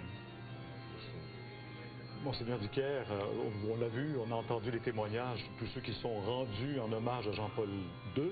Maintenant, Jean-Paul II, on disait le roi est mort, vive le roi. Maintenant, il faut déjà penser à la succession. Mais avant de penser à la succession, il y a cette période de vide, de vacances, comme il est prévu dans cette constitution apostolique.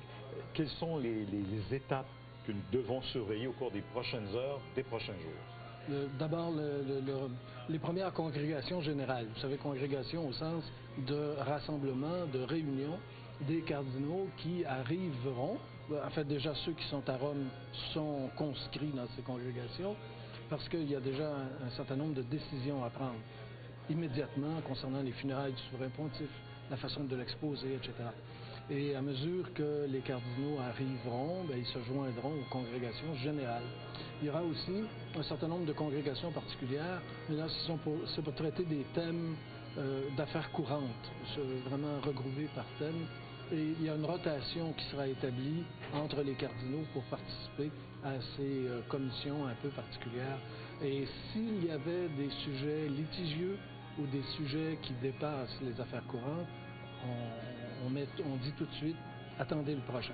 Et les funérailles, la mise en sépulture, c'est prévu pour quand?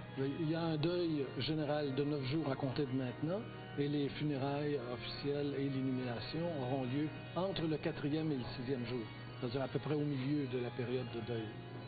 Là, il faudra attendre demain probablement pour avoir ce genre de détails. Le calendrier? Oui, j'imagine que le secrétaire d'État, le Camerlingue, le chef de la maison pontificale doivent être un peu en réunion là-dessus. Là. Et quand vous parlez de ces célébrations pendant 9 jours, on sait, et je me souviens, Monseigneur Turcotte, par exemple, et le responsable de la paroisse des Saints-Martyrs canadiens à Rome, chacun des cardinaux, oui, a une paroisse désignée?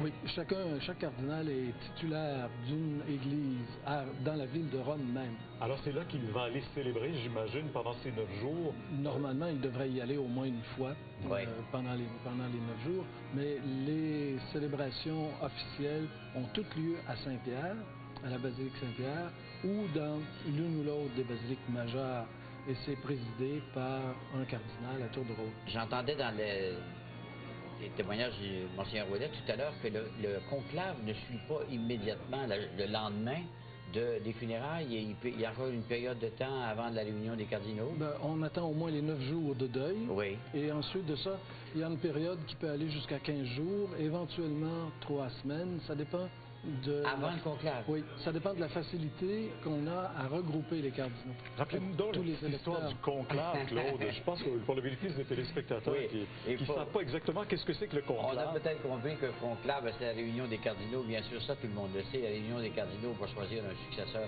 à celui qui vient de décéder. Le mot conclave, on le devine, c'est conclavé avec une clé. C'est donc, le sens est bien compris, et ça vient du conclave de 1245. Alors là, on monte loin, mais c'est que le Seigneur de Rome avait décidé d'enfermer les cardinaux parce que au bout sur une colline, d'ailleurs une des 7 collines de Rome, parce que 18 mois après le début du conclave, ils n'avaient toujours pas trouvé un successeur. On les a enfermés, puis on les a mis à la pluie battante à part ça pendant un certain temps. Et c'est même pas le record, ça, je pense. Non, c'est pas le record, parce qu'il y a eu en 1271, donc quelques années plus tard, le conclave existait, mais là, celui-là a duré, écoutez bien, 3 ans et demi.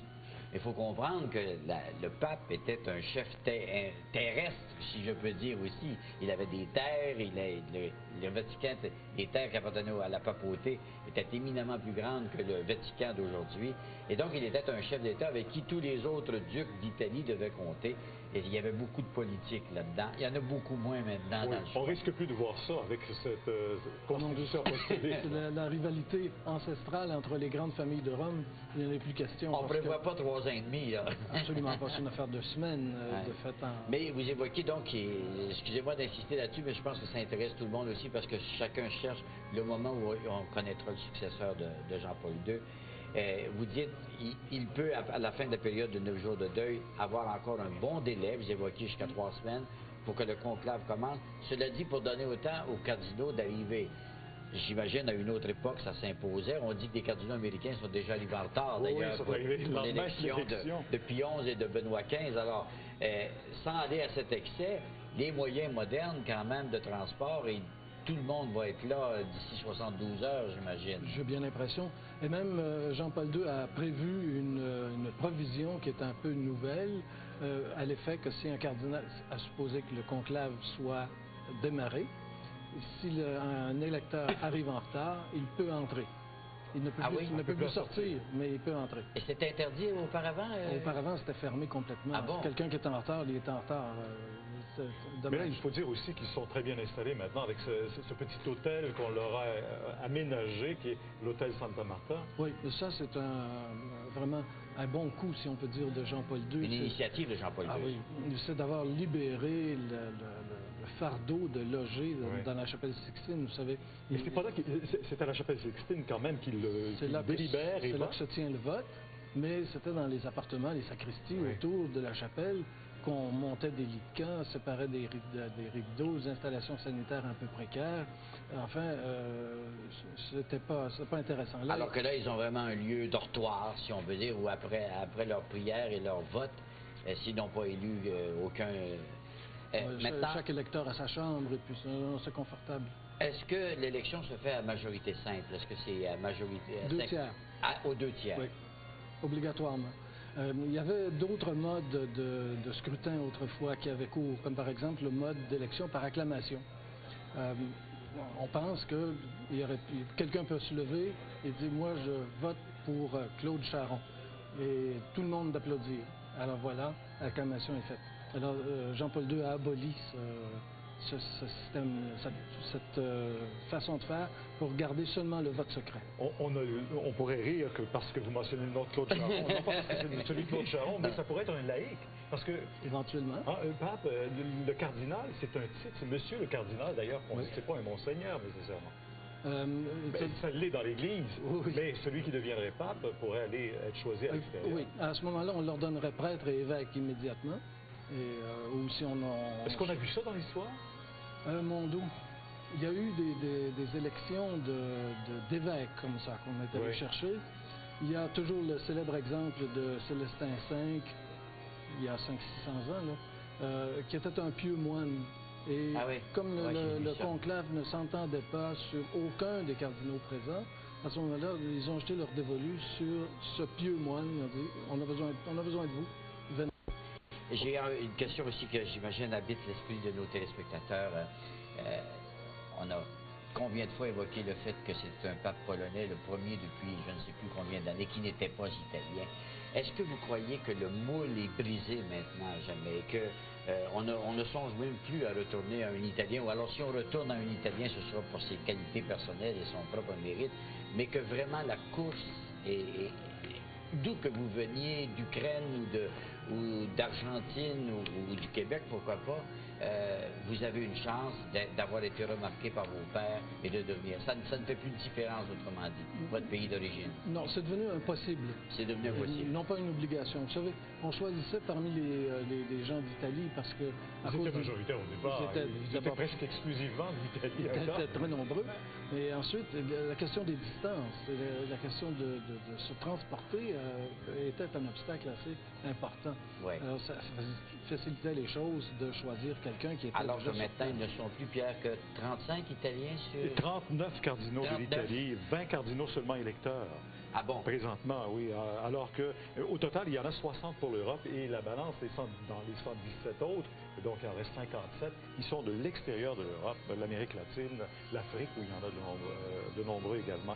Richard Latendresse, on va revenir, si vous voulez, aux réactions à l'annonce du décès du pape Jean-Paul II, pendant qu'on voit toutes ces images en direct de la place Saint-Pierre de Rome, où il est 23h47 maintenant. Il y a 2h10 qu'on a annoncé que le pape Jean-Paul II est décédé dans son appartement privé, et alors que toutes les dispositions prévues dans la Constitution apostolique promulguée par Jean-Paul II lui-même le 22 février 1996 sont entrées en vigueur. On connaît l'état de santé du pape Jean-Paul II, on savait cette septicémie qui s'est dégradée très rapidement au cours des dernières heures et qui a entraîné sa mort qui est survenue ce soir. Et de différentes façons, Pierre, les réactions à travers le monde des chefs d'État et de gouvernement font écho aux réactions que Jean-François Guérin et notre collègue Joël Goulet ont relevé au cours de l'après-midi. Je reviens sur le commentaire de Paul Martin. Paul Martin qui officiellement va se prononcer à Bromont à 17h30. Cela dit, il a quand même parlé rapidement en soulignant aujourd'hui, en rappelant l'intérêt pour le Canada de Jean-Paul II, son attachement au pays. Monseigneur Turcotte, d'ailleurs, Claude vous l'a dit lorsque vous lui avez parlé plus tôt aujourd'hui, Monseigneur Turcotte qui se remémorait le commentaire que le Saint-Père lui avait fait de la chanson, sur la chanson que Céline Dion avait interprétée. Et Céline Dion a émis un communiqué, par votre communiqué, a souligné la tristesse que lui inspirait la mort de Jean-Paul II. Sa rencontre avec lui, dit-elle, qui avait été un grand moment de sa vie. Madame Dion qui a reconnu que la mort du pape l'avait attristée et s'est dit heureuse toutefois de savoir qu'il ne souffre plus. Selon elle, Jean-Paul II laisse à tous un message de force, de courage et d'amour. Et puis, pour revenir aux chefs d'État et de gouvernement, j'ai des réactions différentes qui pourraient même paraître paradoxales si ce n'était pas pour Jean-Paul II. D'abord, le président américain George Bush qui dit que si l'Église catholique a perdu son berger, le monde, lui, a perdu un champion de la paix et de la liberté. Et vous allez entendre dans son propos à l'instant à quel point et dans quelle mesure le président Bush considère que le message de Jean-Paul II ressemble fortement au message que lui-même porte. Laura and I join people across the earth in mourning the passing of Pope John Paul II. The Catholic Church has lost its shepherd. The world has lost a champion of human freedom and a good and faithful servant of God. has been called home. Pope John Paul II left the throne of St. Peter in the same way he ascended to it, as a witness to the dignity of human life. In his native Poland, that witness launched a democratic revolution that swept Eastern Europe and changed the course of history. Throughout the West, John Paul's witness reminded us of our obligation to build a culture of life in which the strong protect the weak. And during the Pope's final years, his witness was made even more powerful by his daily courage in the face of illness and great suffering. All popes belong to the world, but Americans had special reason to love the man from Krakow. In his visits to our country, the Pope spoke of our providential Constitution, the self-evident truths about human dignity in our Declaration, and the blessings of liberty that follow from them. It is these truths, he said, that have led people all over the world to look to America with hope and respect. Pope John Paul II was himself an inspiration to millions of Americans and to so many more throughout the world. Alors, le président américain qui souligne la culture de la vie, l'attachement à la vie dans le message de Jean-Paul II et son courage quotidien dans la souffrance. Il a aussi souligné que les Américains avaient des raisons spéciales d'aimer l'homme de Cracovie, disant qu'il avait été une source d'inspiration pour les Américains, mais que les Américains aussi devaient et pouvaient s'inspirer de son propre message. Je vous disais que j'avais des réactions presque paradoxal. On entend le président américain George Bush qui parle si chaleureusement de Jean-Paul II. J'ai un message de Mohamed VI, qui est bien sûr le roi du Maroc, un musulman qui lui se dit affligé littéralement par l'homme qu'il qualifie d'éminente personnalité à l'immense rayonnement international, un musulman. Un juif, Sylvan Shalom, qui est le ministre des Affaires étrangères d'Israël, qui dit que la disparition de Jean-Paul II est une grande perte, une perte pour l'humanité tout entière, qui est un homme qui avait fait la promotion de la compréhension entre les religions et le dialogue avec une volonté de faire face au passé et une profonde détermination à construire un avenir de compréhension et de fraternité. Et en terminant donc, un musulman, un juif et puis un communiste, le Parti communiste français, qui parle du défenseur de la paix, qui salue son départ. Alors, que ce soit de la récupération politique ou simplement la preuve que l'homme touchait tout le monde, dans toutes les foi, croyant ou non croyant, c'est certainement pas un homme qui laissait indifférent si, au moment de sa mort, des gens qu'on pourrait décrire comme des adversaires, des ennemis ou tout au mieux des opposants, prennent le temps de souligner et de parler avec chaleur de lui. Richard, vous parlez de ces chefs d'État, chefs de gouvernement qui ont eu l'occasion de rencontrer Jean-Paul II, mais ce sont plus de 400 millions de personnes que Jean-Paul II a rencontrées lors d'audiences, place Saint-Pierre à Rome ou partout à travers ses voyages. Claude, ce matin, vous nous parliez des Philippines, par exemple. Oui, aux Philippines, en 1995, il avait célébré une messe devant 4 millions de personnes. Alors, il est allé chercher des gens un peu partout, des gens de par son charisme et de par sa possibilité aussi de les rejoindre dans leur langue, puisqu'il parlait déjà, Jean-Paul II, le polonais, le latin, le grec, l'italien, l'allemand, le français, l'anglais, le russe, le polonais, bien sûr.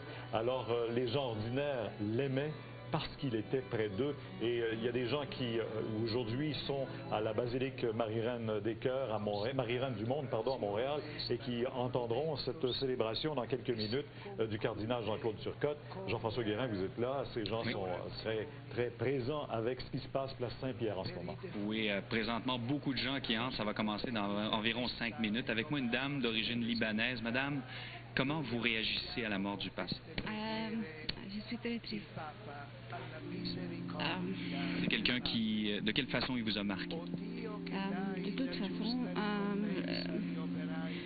il a fait beaucoup de choses pour l'Église catholique. Et je suis... Vous êtes émotive un petit peu. C'est quelqu'un qui s'est beaucoup impliqué aussi politiquement, qui a beaucoup pris la parole dans des conflits internationaux. Oui.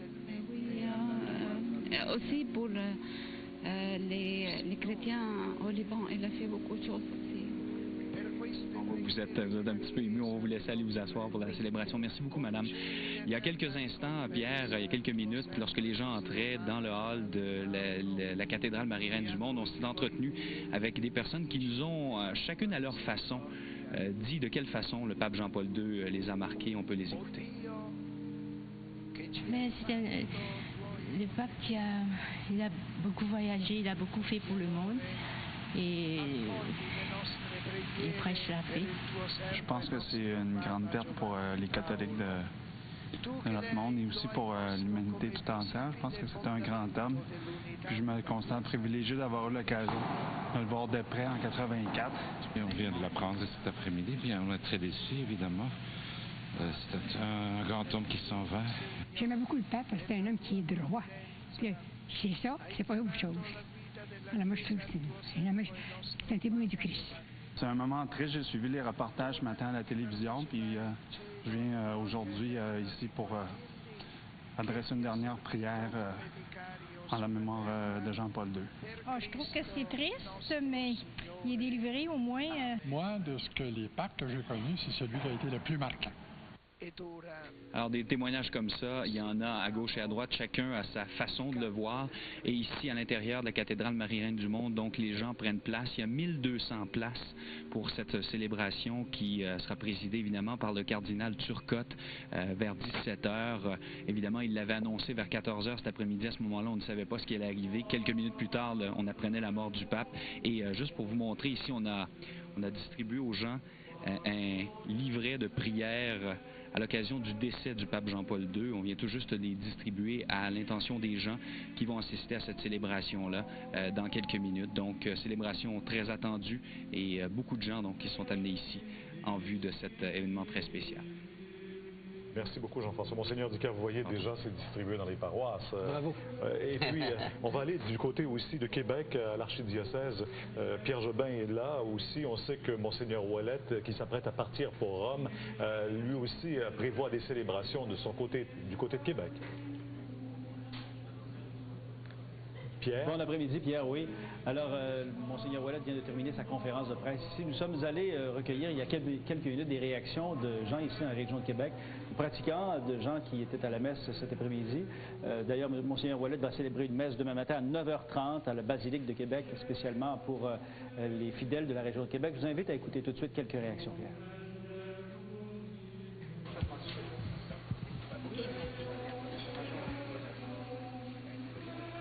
C'est des images qui ont été tournées un peu plus tôt aujourd'hui du côté de Québec, alors que effectivement tout le monde voulait savoir quelles étaient les nouvelles concernant Jean-Paul II. Et, on sait que les nouvelles tombaient au compte-gouttes hier. Exact. Ça a été plus rapidement, mais on s'est demandé à un moment donné qu'est-ce qui arrivait de l'état de santé de Jean-Paul II. Alors on sait maintenant qu'il est décédé à 21h37 heure de Rome.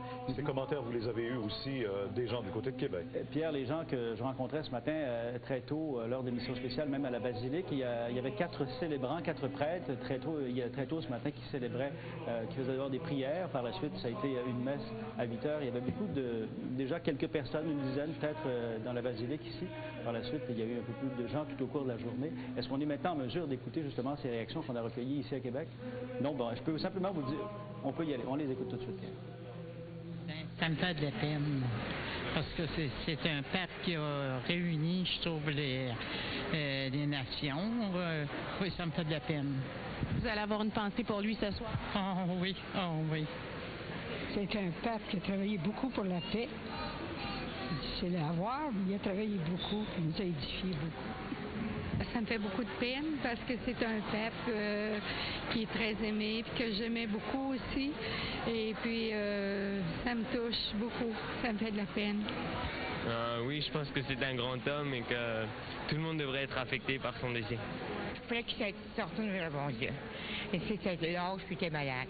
Mais il nous a donné une belle leçon de fin de vie.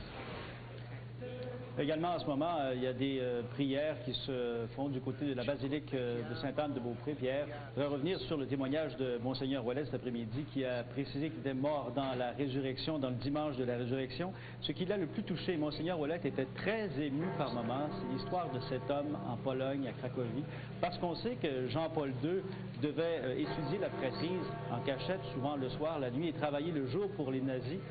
Monseigneur Ouellet avait des frissons, avait les larmes aux yeux quand il parlait de cette histoire, avait de la difficulté donc aussi à poursuivre. Le dernier moment où il a parlé, c'était au mois de janvier. Encore une fois, il se souvient de paroles, de moments heureux avec Jean-Paul II.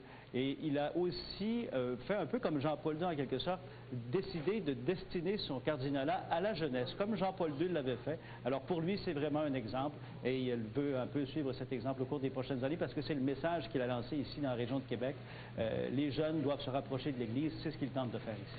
Merci Pierre. Les jeunes doivent se rapprocher de l'Église. Il a tenté, et même son dernier mot a été pour les jeunes. En fait, si on en croit son porte-parole qui ce matin rapportait ce qu'on a pu décoder dans les dernières paroles de Jean-Paul II. Quelque chose du genre, je vous ai cherché, je vous ai trouvé, mais vous êtes revenu me voir. Vous m'avez suivi. Vous m'avez suivi. Oui, exact. Et on sent qu'il allait partout les rencontrer. Il y en a eu combien de journées mondiales de la jeunesse? Il y en a eu plusieurs, 17 jusqu'à maintenant. Et quand je faisais allusion tantôt à toutes ces langues qu'il parlait, polonais, latin, grec, italien, allemand, français, anglais, russe. Il prenait beaucoup de plaisir au jeu des langues. Un jour, sur la place Saint-Pierre, nous étions rassemblés quelques étudiants du Collège canadien à Pâques au matin. Alors, juste avant la bénédiction, Urbi et Orbi, il souhaite joyeuse Pâques dans plusieurs langues. Oui. On a compté jusqu'à 52 langues différentes. Après, on s'est fatigué. C'est vrai que tout le monde applaudit. C'est la coutume, hein, il faisait ça. Oui, Pierre, vous évoquez les 17 éditions des Journées mondiales de la jeunesse. Les prochaines se tiennent à Cologne, en Allemagne, cet été. Mais il faut dire que dans chacun de ces pèlerinages, si je peux dire, dans les pays, comme quand il est venu ici, on évoquait Céline Dion tout à l'heure, il tenait à avoir un moment avec les jeunes. C'était le cas au Stade olympique en 84 pour ceux du Québec. Et moi, j'ai vécu en 2003 à Madrid une visite de 4 jours alors qu'il était déjà très malade, mais il avait prévu dans un champ plutôt à l'extérieur de la ville de Madrid, une rencontre avec les jeunes en fin d'après-midi. Ils étaient plus de 500 000 à cet endroit-là. Et c'est les moments, je pense, qu'il savourait le plus. Ouais. Pour l'anecdote, je me rappelle en 84 avoir causé avec l'un des organisateurs du rassemblement avec les jeunes au Stade olympique. Et la grande question et l'angoisse, c'était de se dire, est-ce qu'on va pouvoir remplir? Oui? Jusqu'à la fin... 55 000 personnes. Et voilà, mais à la fin, ça débordait. Oui. Vous deviez refuser des gens aussi. C'est vrai que même déjà en 84, le pape avait ce charisme, mais il y avait aussi cet attrait de l'homme blessé par balle, parce que l'accident, l'attentat avait eu lieu 3 ans avant. Et je me souviens, quand il était arrivé à Montréal, on se demandait même s'il allait venir un peu, parce qu'il y avait eu des difficultés, il y avait eu un mauvais moment, et ça n'a vraiment jamais été très sérieux qu'il ne viendrait pas, mais il y a certains qui faisaient circuler la rumeur. Oui, de fait, il avait subi des opérations réparatrices suite, même à sa sortie d'hôpital, après sa première guérison, il avait été obligé de retourner. Complications, infections, je me souviens très bien. Si je peux vous raconter, Pierre, cette anecdote, l'attentat contre Jean-Paul II en 13 mai 81, moi, pour ma part, je ne l'oublierai jamais parce que j'étais en plein Conseil des ministres, à 2 pas de M. Lévesque, et c'est un conseiller de M. Lévesque, un des personnages de son bureau, qui est venu lui apporter la nouvelle alors qu'on parlait de choses et d'autres, de nos affaires québécoises. Et là, j'ai vu M. Lévesque changer de couleur un peu en recevant le papier. Il a interrompu la discussion. Il dit, vous savez, vous ne pouvez pas deviner ce que j'apprends à l'instant. On a tiré sur le pape. Pour lui, c'était invraisemblable que cet homme remarquable depuis 3 ans venait d'être la cible d'un attentat. Et tout le monde, évidemment, s'est dit, mais qui donc peut tirer sur une colombe comme ça? Et aujourd'hui, on a le témoignage d'Ali Agza, celui qui a tiré, qui est en prison, qui est retourné en Turquie chez lui et qui purge toujours cette sentence. Il a tout simplement été déporté chez lui et qui donnait un témoignage soulignant justement comment Jean-Paul II avait été pour lui, même s'il avait attenté à ses jours, il avait été pour lui un libérateur. On se souvient de ces images quand il est allé le visiter en prison. On est en direct maintenant de la basilique Marie-Reine du Monde à Montréal, le cardinal Turcotte, qui célèbre cet office à la mémoire de Jean-Paul II. Qui est évêque de Saint-Jean, et qui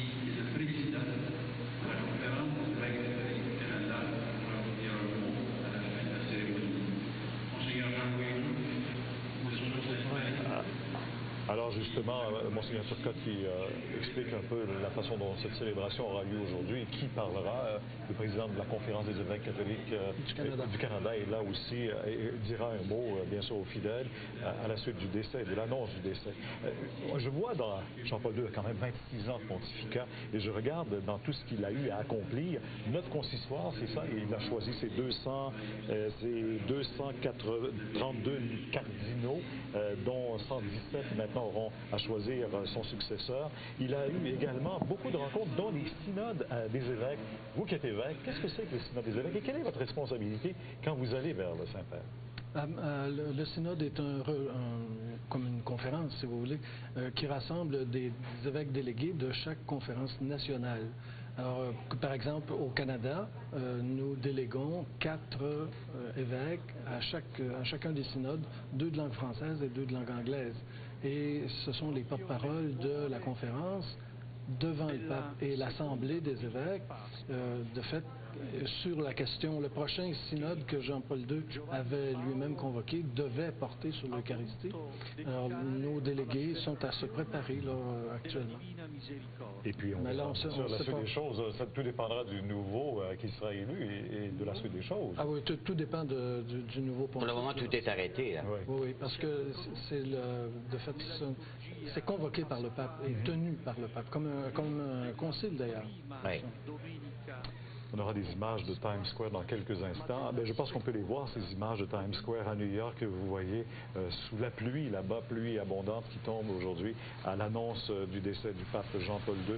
Vous voyez un peu, c'est écrit partout sur ces affiches. Vous êtes déjà allé à New York et vous voyez cette grande place, vous voyez partout ces écrans et on a salué, justement, on a voulu rendre hommage là aussi au pape Jean-Paul II, le pape polonais qui vient de décéder. Pouvait-on lire sur cette affiche des grands édifices qui sont place d'affaires surtout aussi pour le oui.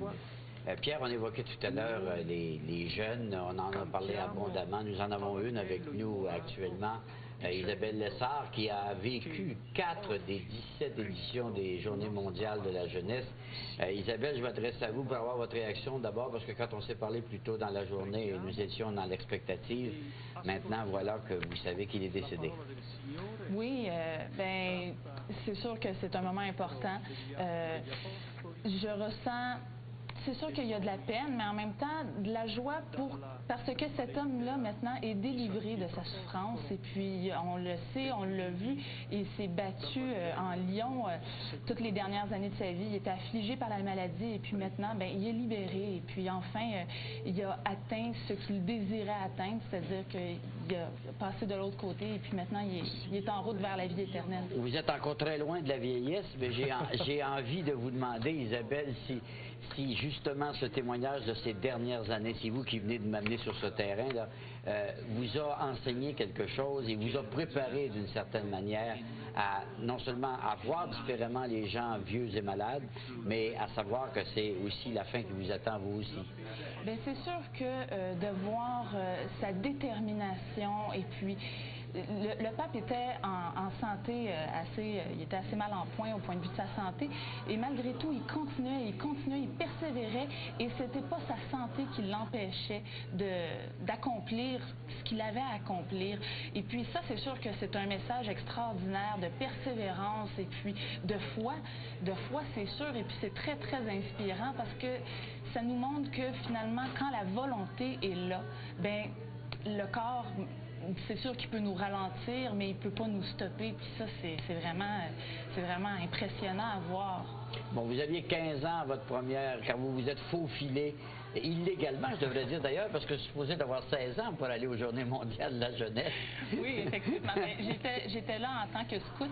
Ah donc, bon? OK, vous avez une bonne raison. Mais vous vous préparez donc à vivre les Journées mondiales de la jeunesse, celle de Cologne cet été. Vous allez faire connaissance avec le nouveau pape à cette occasion-là. Qu'est-ce que vous en espérez, déjà, là, sans même connaître son identité? Bien, évidemment, on espère de l'ouverture, cette proximité proximité-là avec les jeunes. Ce qui était extraordinaire avec le pape, c'est justement qu'il y avait cette proximité-là, puis qu'on sentait cet amour-là de la jeunesse. Alors c'est sûr que ce qu'on espère, c'est un pape qui va aimer la jeunesse, c'est un pape qui va avoir un regard tourné vers la jeunesse, puis qui va nous permettre finalement, parce que c'est les jeunes qui sont l'Église de demain, donc on espère un pape qui va avoir à cœur la jeunesse et qui va l'avoir qui va être attentif aux jeunes. Isabelle, les jeunes qui vous écoutent en ce moment se demandent d'où sortez-vous? Qu'est-ce qui vous a amené vraiment à suivre cette voie et à croire et vraiment à partager? On vous trouve extrêmement sereine dans toute cette démarche. Oui, bien en fait, il faut dire que mon cheminement, je suis dans je viens d'une famille qui est catholique, qui est pratiquante. J'ai toujours été dans le milieu, j'ai toujours suivi ce chemin-là et toutes mes expériences m'ont confirmé que je devais continuer dans ce chemin-là. Donc, oui, j'ai de la sérénité parce que je me dis que, hier j'entendais à la radio quelqu'un qui disait que trépasser, c'était pas passer de la vie à la mort, mais passer de la vie à une autre forme de vie. Et c'est ma vision des choses. Donc, je me dis, oui, c'est un moment triste, c'est un moment solennel, mais en même temps, c'est un moment de joie parce que le pape vient de passer d'une vie à une autre. Donc, oui, il y a de la sérénité et puis il y a de quoi être serein aussi. Vous avez un beau message, mais en même temps aussi, on a l'impression que vous nous parlez du personnage de Jean-Paul II, vous aviez aimé le personnage de Jean-Paul II, vous souhaitez que le prochain souverain pontife soit aussi accueillant pour les jeunes, mais en même temps, est-ce que le message qu'il véhicule rejoint les jeunes? Ça dépend quel message, puis ça dépend quel jeune. Donc, il y a des jeunes qui sont rejoints par toutes les positions morales et éthiques. Il y a des jeunes qui sont rejoints par les positions de justice sociale, de paix qui proposent le dialogue interreligieux, toutes ces questions-là, l'avancement, toute sa ferveur sociale. Moi, en tout cas, c'est ça qui m'a rejoint dans la personne du pape. Isabelle, est-ce que c'est difficile parfois d'avoir 20 ans, vous en avez 23 maintenant, mais disons, entre 15 et 23 ans, de cette période que j'évoquais tout à l'heure, et d'être catholique pratiquant parmi les autres jeunes qui ne le sont pas? Est-ce que c'est difficile parfois? Bien, il y a des périodes qui sont plus difficiles. C'est sûr qu'à 15 ans, en tant qu'ado, c'était pas... je m'affirmais pas sur tous les toits pratiquantes. Mais ce que maintenant je fais avec grande fierté. Mais c'est ça, c'est un cheminement qui s'est fait progressivement. Et puis, je me suis rendu compte à un moment donné que ce que je vivais dans ma foi était beaucoup plus important que tous les candidatons. Donc, ce que ça m'apportait, puis ce que ça m'apporte, ça dépasse tous les candidatons. Puis encore là, je veux dire, oui, je suis marginalisée dans une certaine mesure, mais en même temps, je me vois pas déconnectée des jeunes. Donc, je pense que je suis aussi en contact avec la réalité des jeunes d'aujourd'hui. Vous soulignez avec beaucoup de propos, je trouve, la fierté d'être catholique. Je pense que c'est une chose que Jean-Paul II nous a permis de redécouvrir. Et ça va rester encore pour un bon moment nouveau de se dire fier d'être catholique. Ça prend de l'audace pour aller jusque-là.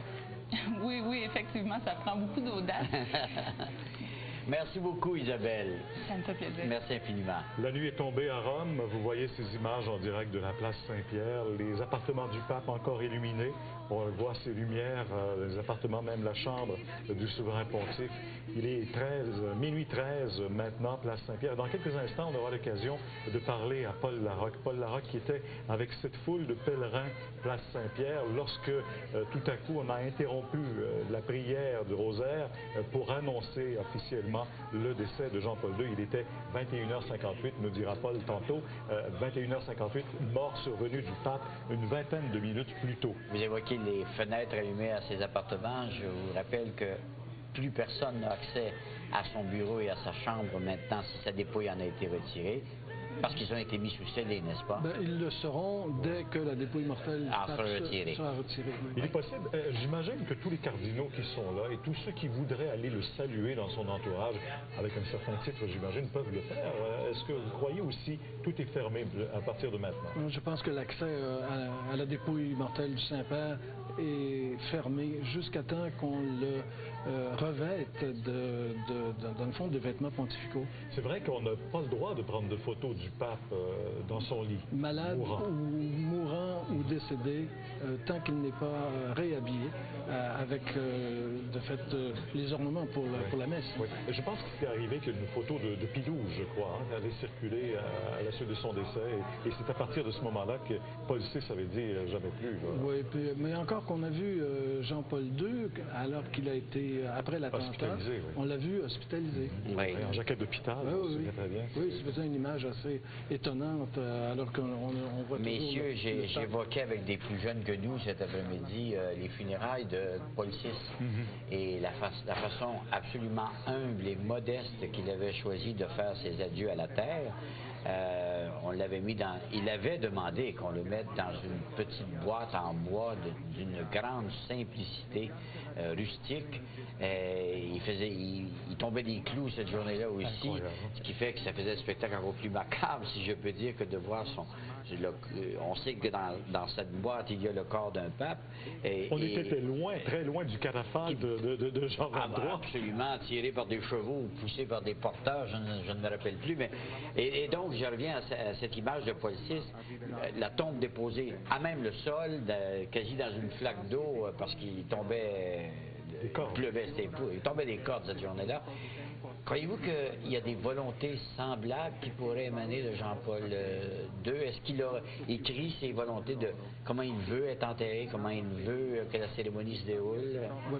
Une partie de cela est très bien détaillée. Une autre partie dépend de ses dernières volontés à lui personnellement. Alors là-dessus, il y a un flou qu'on verra. Il faut attendre le testament. Oui, il faut Quelqu'un va ouvrir une enveloppe dans laquelle ça sera écrit. Oui, ça fait partie des tâches là, des grandes congrégations générales, même d'ouvrir ce courrier que le pape a reçu. Je vous arrête tous les deux parce qu'on va aller tout de suite à Rome, y retrouver Paul Larocque. Paul, vous étiez place Saint-Pierre il y a quelques minutes à peine. Vous nous avez parlé de cette ambiance. Vous avez vécu ce moment intense de l'annonce du décès de Jean-Paul II. Écoutez, quel moment, Pierre. On a beau s'y préparer, on a beau s'y attendre, mais il n'y a rien, au fond, qui nous prépare pour ce genre d'événement. Pierre, je vais vous raconter la séquence des événements, tout simplement. Je me trouvais, moi, j'étais place Saint-Pierre pour faire des entrevues. Lorsque mon téléphone a sonné, la nouvelle, imaginez, est venue de Montréal. Les agences de presse ont commencé donc à annoncer la mort du pape. Mais à place Saint-Pierre, il y avait déjà des milliers de personnes, parce que vous savez, il y avait un rosaire pour le pape qui se prononçait. Entre autres, le vicaire de Rome était là. Et là, donc, l'appel m'est venu de Montréal. Tout de suite, j'ai syntonisé Radio Vatican. Et au moment où j'ai ouvert Radio Vatican, il était 21h58. La radio officielle, donc, du Saint-Siège a cessé sa programmation normale pour annoncer, donc, la nouvelle, confirmer la nouvelle du décès du Saint-Père. Mais à ce moment-là, il y avait, je vous le disais, à l'œil 30-40 000 personnes, place Saint-Pierre, qui n'avaient toujours pas été informées. Donc, c'est peut-être 30 secondes, 40 secondes après que Radio Vatican l'ait annoncé, que ça a été communiqué à la masse de fidèles qui étaient présents sur place. Pierre, je pense qu'on est en mesure de revivre ensemble ces moments de très, très grande émotion ce soir à Rome.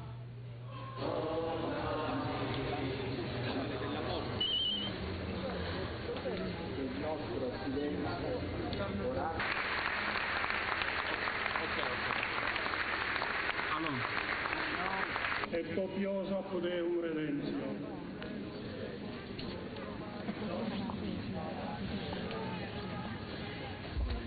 Per i presenti di lingua in pace. Amen. Salve Regina, Madre di Misericordia. Paul, les gens qui ont continué à converger vers place Saint-Pierre, et même à cette heure-ci, il est 18 minutes à Rome, et on dit qu'il y a plus de 100 000 personnes présentement, place Saint-Pierre. Ah oui, Pierre, sans compter tous les autres, parce que vous le voyez, vous avez vu derrière moi, on s'est déplacé, on se trouve à peu près à 2 kilomètres maintenant de place Saint-Pierre. Et c'est pire, me dit-on, que les pires moments des heures de pointe à Rome, parce qu'il y a des gens qui quittent Saint-Pierre, d'autres y reviennent. C'est un balai incessant. Évidemment, pour les gens ici, c'est un temps fort, un moment fort de l'histoire de l'Église qui s'est passé. Et j'ai l'impression que ça va durer comme ça, non seulement cette nuit, mais on s'attend à ce qu'il y ait des centaines de milliers de personnes qui, dès demain, reviendront, en fait, dès demain, tout à l'heure, heure de Rome, reviendront, entre autres, pour l'Angélus, le célèbre Angélus que Jean-Paul II a tant marqué à midi demain. Ça sera vraiment à vivre. Je serai là pour vous, pour communiquer ça avec vous. Merci, Paul. On doit se quitter. Malheureusement, c'est une question de satellite. Vous pouvez imaginer, Paul fait allusion à l'abondance de personnes qui convergent vers Rome. Il y a des médias aussi. Les médias sont là et chacun veut renvoyer son reportage dans son pays d'origine, bien sûr. Alors, on comprend qu'il est difficile et que c'est tout segmenté, des 5 minutes pour chacun des médias. Alors, Paul qui nous faisait parvenir et avec qui on était en direct à minuit 15 minutes à Rome, directement de la place Saint-Pierre, où on voit encore ces gens, vous les voyez, place Saint-Pierre, même avec les enfants, avec les tout-petits, la nuit est tombée, on est en pleine nuit, même si l'évêque qui a présidé la cérémonie du rosaire tantôt avait invité les gens à quitter, à rentrer chez eux, on voit qu'ils n'ont pas du tout le goût de quitter. C'est parce que c'est le besoin de participer à l'événement qui joue, et c'est très fort. À Rome, ces mouvements de foule sont très forts. Et quand la place Saint-Pierre est pleine, et la Via Conciliazione est aussi jusqu'au Tibre, là on se dit mais il se passe quelque chose. J'ai vécu ça un dimanche de Pâques, là, c'est quelque chose d'inoubliable. C'est extraordinaire, on en a la chair de poule. Oui,